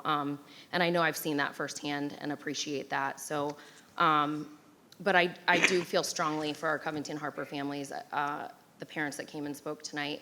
And I'm sorry that we can't do more, that you can't see what we're doing tangibly right now. But I hope that some of these mitigation strategies are helpful to them and to their students especially, and that I believe that they're still getting a wonderful education, and I hope that continues and that it can only get better. It can only keep getting better for them. I do disagree strongly with talking about trailers being great. I've just never liked them. That can be my opinion alone, I guess. I'm not a fan. I don't think that they should be included in capacity, especially when we talk about capacity of the school, because the school is the building that we built for them to go. I do not believe that the trailers should be included. I don't believe that they should be included when we're talking about land use cases and things like that. So that's something I struggle with. I do see this as an issue, and I see us repeating this history, and I've said this before. In my district, we're getting ready to have neighborhoods that are continuing to be approved every single month. We have land use cases coming to the Brentsville district for approval. And as that happens, our schools are going to become overcrowded, especially because you talk about how new houses have more children than old houses have, I guess, is what you said. Not the houses physically, I assume it's the people that move into them, but okay. I think that that's going to be a conversation that we have to have. And like we said, I think a comment was made that we have overcrowding in all of our schools. I know that that's not true, because I know that in my district we have overcrowded schools and under capacity schools. And I think a redistricting effort would help mitigate that, even without the build of a new school and things like that. So I appreciate all your work. I know you guys are working through different strategies. And again, I'd just like to thank Mr. Wilk for advocating for his constituents. Mr. Jesse. You know, I'm really happy that you brought out the causes for what we have here.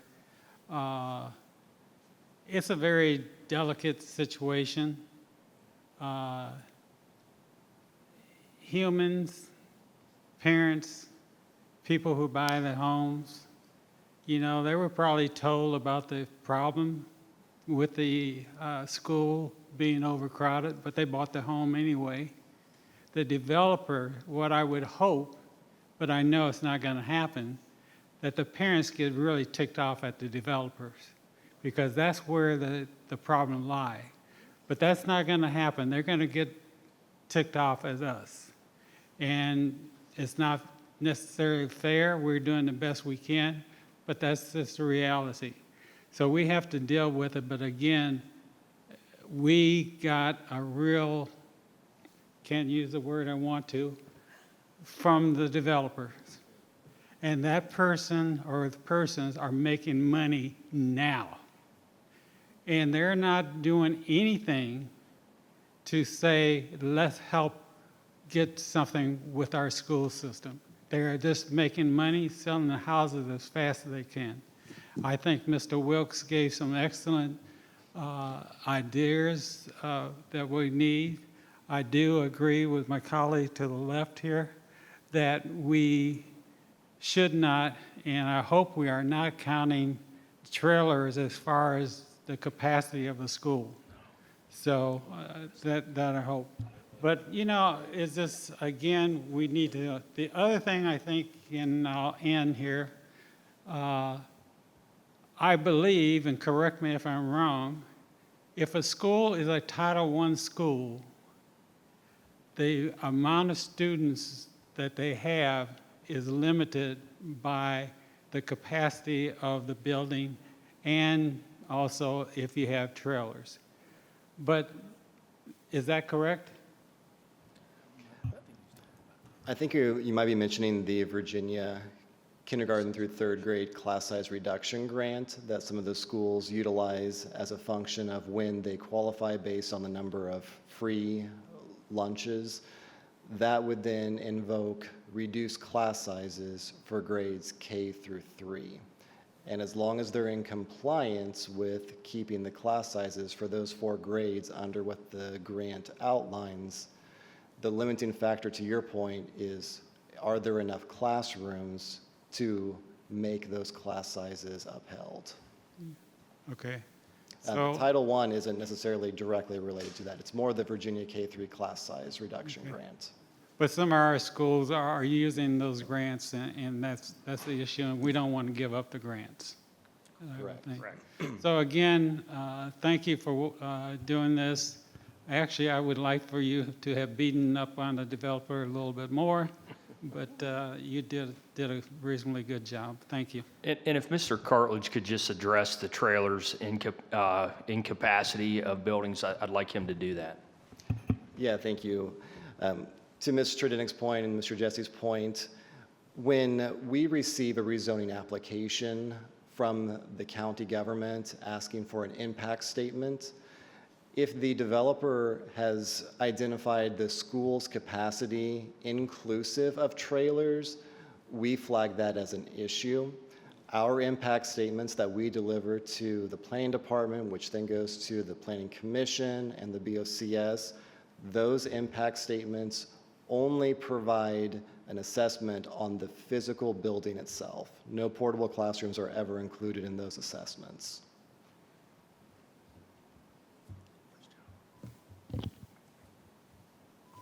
Thank you. Ms. Wall. Thank you. To Mr. Wilk and community members from the Covington Harper area, I am very sympathetic to what your school community is experiencing due to delays in the area for Gainesville High School, delays for getting the school open, the land, and all other kinds of delays. My students were at Battlefield High School when it had 1,000 extra students beyond capacity. So I know what you're experiencing. You're not there yet. Hopefully you won't be there. But I understand, and I am sympathetic. Overcrowding is something we try to avoid. I think the BOCS approving housing and approving lots of higher density housing than originally perhaps was planned, the developer slowdowns and delays, and the land issues, the suitability issues of the land. These are things that are beyond the school division's control, and they are all three a factor in what has transpired here. I think the history was very informative. It helps to understand how did we get to this place, because it is frustrating to have lots and lots of housing built, and then the schools are trying to play catch up, and then when you get developers and delays and land issues and site suitability thrown in the mix, you end up with a problem like this. And so I am truly sorry that this has happened. However, having experienced a number of boundary adjustments in my area of the county back a decade, 15 years ago, when the same kind of thing was happening, where developers were building hand over fist and making a ton of money and just throwing houses up, and the school division was trying to build school year after year after year, and I served on several boundary committees because I was in areas where my kids were getting redistricted.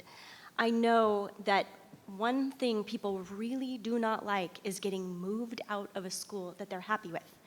And if you move them 1 year and then 2 years later you move them again, they're going to be very unhappy. And I know this from personal experience in my neighborhoods, in the town halls, in the boundary committee hearings. People just do not like it because it disrupts their play group associations, their mom groups, their birthday party lists, their babysitters, you name it. It's very disruptive. And so I think while the community does have a desire to say, okay, let's redistrict, and it's okay if we redistrict in a couple of years, I don't know. Just take it from somebody who's lived through that. It does come with a lot of unhappiness and frustration. And in this situation, if a boundary adjustment were to proceed this year, like the 25-26 school year, let's say we, did it, and then again, 2 years later in the 27-28 school year, we would have to redo that. And invariably, there would be kids who would be moved out of Covington Harper to another school and then moved back into Covington Harper. Or they could be moved from Covington Harper and then moved to yet another school, which is what happened in the Bristow, Gainesville, Haymarket area, 15 years ago. And it did cause a lot of pain. And people don't like that. They don't like getting moved around. They don't like getting jerked around. It feels like that. And ideally, people think, oh, well, I won't move. Somebody else will have to move. I'll get to stay in the school. But it doesn't necessarily work that way. And so I think I appreciate the chance to talk about this problem. Again, I sympathize with the desire to do something quickly, and now it feels like we need to solve it now. But sometimes the quick solution can cause greater problems down the road for families. And I know while it's difficult, this is a difficult challenge the community is facing with the rapid development of housing in a relatively small area and all the land issues and everything else. I do trust that we can get through this, and that's what my community had to do back in the day. And I think we do have a good plan. I wanted to offer one suggestion, and I don't know if it's kind of out of the box thinking. We can take it or leave it. It's totally fine. But what if another idea to the ideas that Mr. Wilk put forward would be, what if we had like a liberal transfer process where if somebody really felt like, I just can't deal with this overcrowding and I'm willing to be the one that moves, that we had like a liberal transfer process in the elementary school within a region or something where families could apply to go to a school where there was space as long as they provided themselves transportation or something like that. Just throwing it out there. If you want to move, we'll let you move, because normally we have limits, right? You have to have like a babysitter or like a bullying reason or a doctor's note. Just throwing it out there because we do have availability, not necessarily next door. There are only a couple schools here. I see Swans Creek and Mary Williams have a few spaces. But that's something we could consider, like just kind of opening it up a little bit, a liberal transfer process where families are willing to be the one that moves for a couple of years, knowing that they may get redistricted back into Covington Harper, then at least they could escape the overcrowding. Just throwing that out there. Yeah, thank you, Ms. Wall. And we do have that process in place already. Covington Harper does qualify for that. As it exceeds 120% of capacity, parents can request a transfer through Regulation 721-1 and cite significantly overcrowded as the reason. It becomes an accepted reason for transfer, and they could transfer out. I did not know that we had that policy. That is great to hear. Okay, yeah. Maybe that could be offered to the community. Like if you're really unhappy about kids in trailers, then here are some schools that you could transfer to. What was the policy again? 721-1 for 721. elementary. All right, thank you very much. I appreciate your work on this. I thank Mr. Wilk for bringing it up. It's good to talk about these things. They really are important issues, and people do care deeply about it, and I understand that. Thank you, Ms. Wall. Ms. Dagopour. Thank you. So Covington Harper is not a school I am as familiar with. And I know when I looked at the numbers of the area schools, they all seemed overcrowded. And data shows this. But when you put Patty on here, Patty is up 234, yes? How many miles is it away from Covington Harper? It's not close. It's not an adjacent school. We use CIP regions. Okay.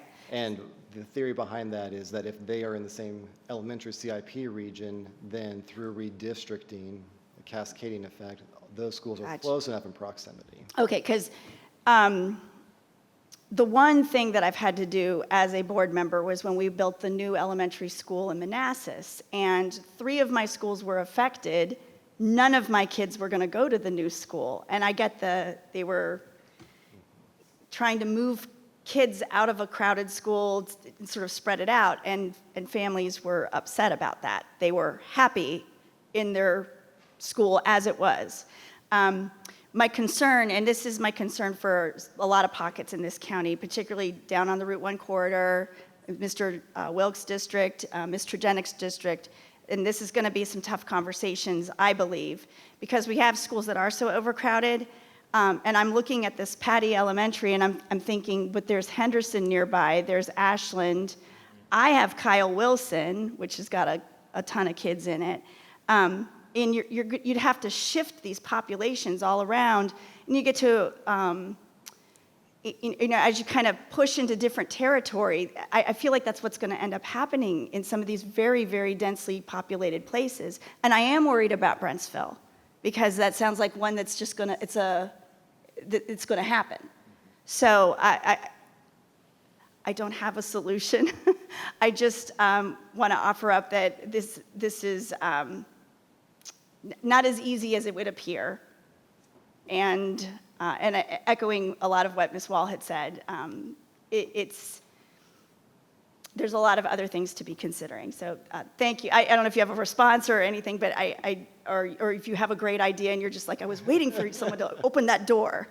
But thank you for this presentation. I It think was I'll really just helpful. bring a reminder to the board and to those tuning in that Prince William County is not immune to decreasing birth rates like we're seeing throughout the entire nation and globally as well. So what we have to be mindful about is we have projections today that are a prediction of the future. We're going to have updated projections come September 30th, and that'll be our first set of projections that no longer has the effects of the pre-pandemic. Also, this coming year, the kindergarten class has a heightened amount of variability for projections because we still recorded their births in 2020 as living here, and as we all know, a lot has happened since the pandemic. There's been a lot of mobility, a lot of shifts to the exurbs of DC, to Richmond, to the Carolinas and the South. So we'll need to see what that kindergarten class actually looks like this fall. And some of these places that have been overcrowded, they might course correct themselves without any redistricting. It won't be the case for every school, but some will.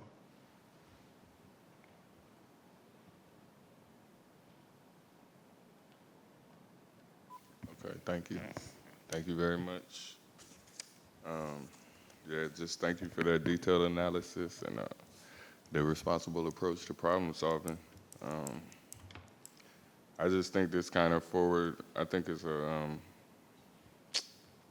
that it's a forward thinking, forward planning, and it's grounded in data and sensitivity to the community needs. So I think it's a good course of action, and I think it sets a standard for effective governance. So I appreciate the presentation. Thank you. Thank you.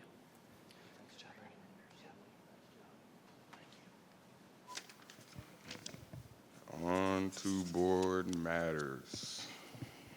All right, we start with, Mr. Wilt, you said you passed? Okay. Mr. Dennett?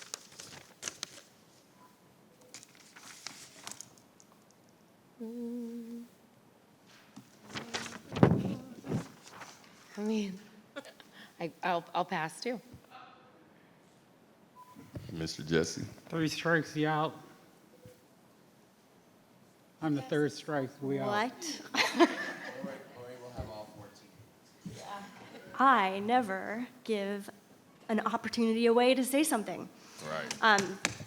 Okay. First of all, happy Administrative Professionals Week to all of our administrative professionals. Also, I love Stop the Scroll, Take Control. I don't remember the name of the student who won that, but I love it.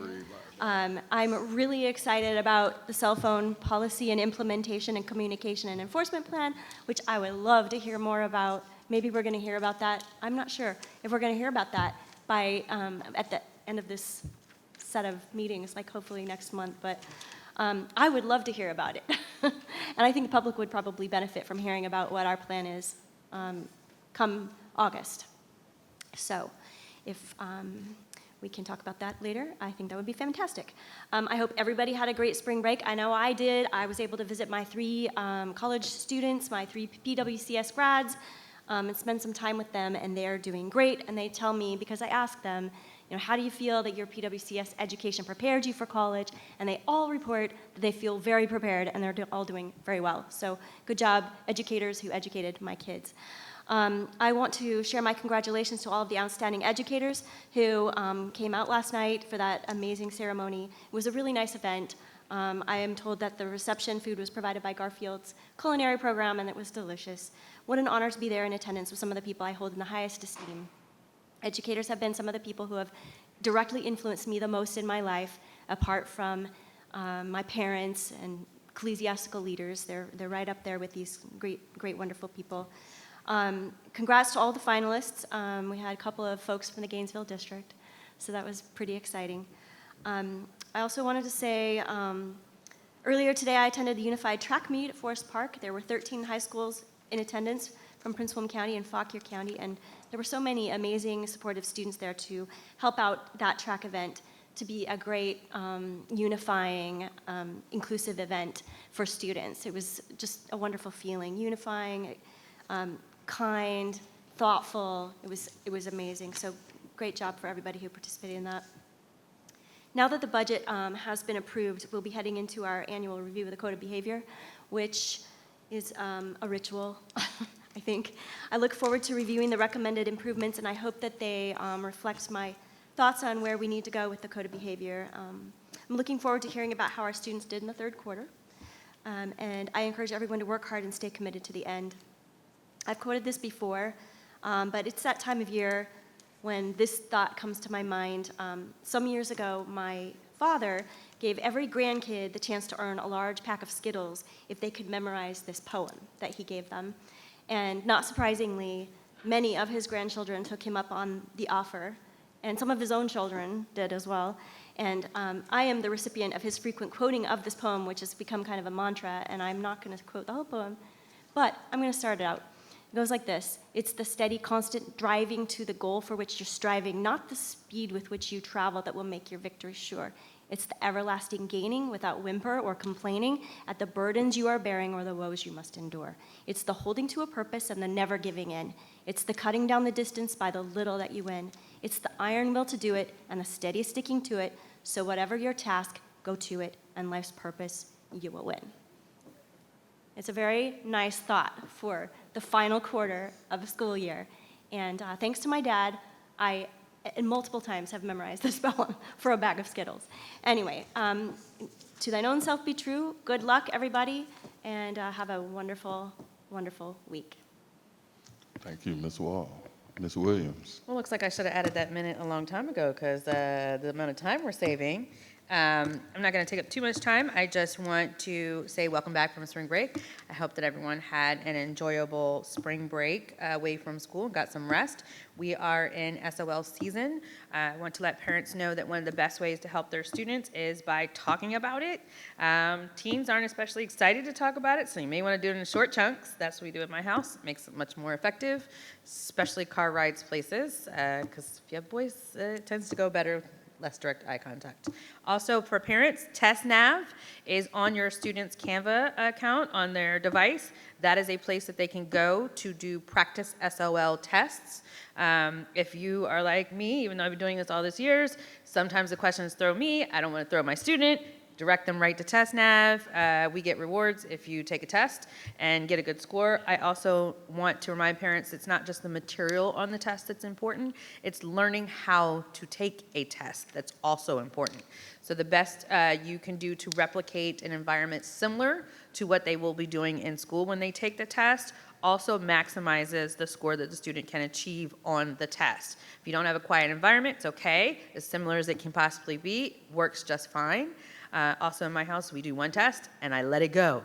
The older the students are, the less likely they want to do homework back to back. It's also good to have breaks in between, and that's very helpful. I know a lot of students have test anxiety. I did not enjoy taking tests myself, so those are some of the few helpful hints and suggestions that I have from in my house, because we often focus on the material, and we leave off the part of how important it is to learn how to take a test as well. In addition to that, it's scheduled times. A lot of students will be making course selections for next year.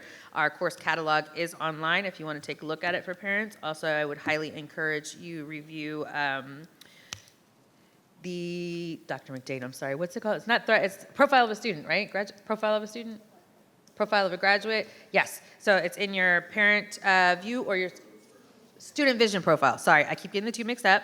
But as we're moving into next year, that's very important. Parents, it's in your parent view account, and students, it's in your student view account. It's all the information you need to plan for the future, for your academic future. So go ahead and look in there. If you have a rising ninth grader, it gives you all the high schoolers, the specialty programs, everything under one sun on one document. It's amazing.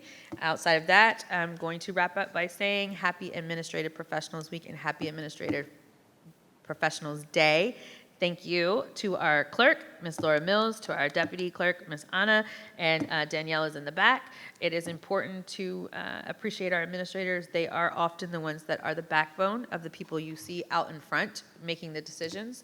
They do the work behind the scenes, and I just want to say thank you very much as someone who spent 20 plus years as an EA and in administration. That's how I grew up.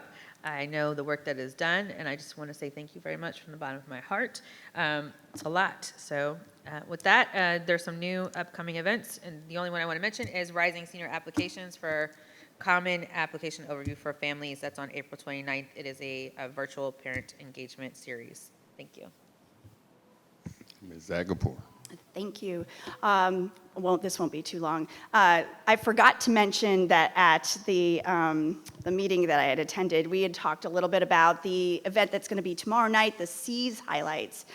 SEAS is the Prince William County Student Environmental Action Showcase. So these are project-based learning opportunities that students and their teachers worked on together, student-driven, teachers the guide on the side, and they came up with their own questions about something in their environment and just kind of followed that thread until they got to a project. So those will be tomorrow night at the Independent School. There's not a lot of parking over there. They said that there will be parking over here and a bus to take us over. So I forgot to mention that one earlier. I want to thank the parents that I got to speak with over the past week. My spring break was spent time just with my grandsons, 3 and 1, and watching how they learn and grow has been fun to relive, but I don't have to live it every single day. I can pass them back off. But I was home, and I got a chance to take extra time to meet with community members, some teachers, and parents, and some students as well. And I just want to remind teachers, I love hearing your concerns, and I will always make sure we start our meetings by saying, as long as it doesn't have anything to do with the collective bargaining stuff, I will sit and listen, because that's just a conflict of interest, and I want to make sure that if there is something that's important that's outside of that, I am available to you. Thank you all for everyone who came to talk tonight. I do care what everyone has to say. Sometimes it's not always easy to listen to where we are not thriving in, and I want to make sure that we are doing things to make our schools better for our students. Hope everyone has a great last quarter and have a good night. Thank you, Mrs. Akapor. All right, well, I just want to say welcome back from spring break. I hope everyone found some time to rest and recharge and spend some meaningful moments with family and friends. And as always, it's been a privilege to be here representing the Neabsco district and reflecting on their incredible experiences since the last meeting. So over the past few weeks, I've had the honor of attending a wide range of events that truly highlight the vibrancy and dedication of our schools, staff, and most importantly, our students. Let me start by congratulating Hampton Middle School, who defended their title and won Battle of the Brains for the second year in a row. Congratulations. I also had a chance to spend quite a bit of time at Garfield over these past 2 weeks, which I like to describe as a small city. It was bustling just between the orchestra craft show. They had a community pop-up event. They had a powerful student-led Six the Musical and a health and wellness expo. So as you can see, Garfield just continues to be the hub of culture, health, and community connection in Dale City. And speaking of energy and expression, I want to give a special shout out to the Fitzgerald Beam Steppers and my Bevel Imperial Steppers, who lit up the stage at the Step Up and Show Out Step Show at Patriot High School. And then our students' critical thinking was also on full display as I attended the Math Quest and Math 24 competitions at Benton Middle School. That was great. And I also attended the round 2 of the mock trial competition, where the students presented arguments before the appellate court. And I mean, just the level of preparation and confidence these students showed was remarkable. I also attended Battle of the Books, where Glenkirk Elementary emerged victorious. Congratulations. It's always refreshing to see such enthusiasm from reading and teamwork. At Dale City Elementary, it was SOL night that stood out to me. The parents came in and we were writing encouraging messages on greeting cards for the students to read before they take their SOL test. So that's what community really looks like. And then we celebrated Multicultural Night at Neabsco Elementary. Like you heard tonight, just congratulate all of the winners from the Outstanding Educator Awards last night. And then today I just enjoyed the great weather for field day at Minnieville, and I got to go with my colleagues, meet my colleagues at the Unified Track Meet. Like Ms. Wall said, it was 13 schools from Prince William County and Fauquier competing side by side, and then you have our general education students out there serving as peer models and peer partners, and it's just truly a model of inclusion and action, and it's just really a good thing to see. And then I just want to thank you all for the continued work you do in your respective roles, and I thank you to our community for showing up, for lifting up, and stepping up for our students every single day. And I just also would like to say I will continue to stand with our families, with our educators, and most importantly, with our students. Equity is not a trend, it's a moral imperative. Diversity is not a checkbox, it's our strength. And inclusion is not optional, it's foundational. I remain committed to the decisions that reflect the values of our community and uphold the dignity and opportunity of every student we serve. Thank you, and there being nothing further to come before this board, I declare this meeting adjourned.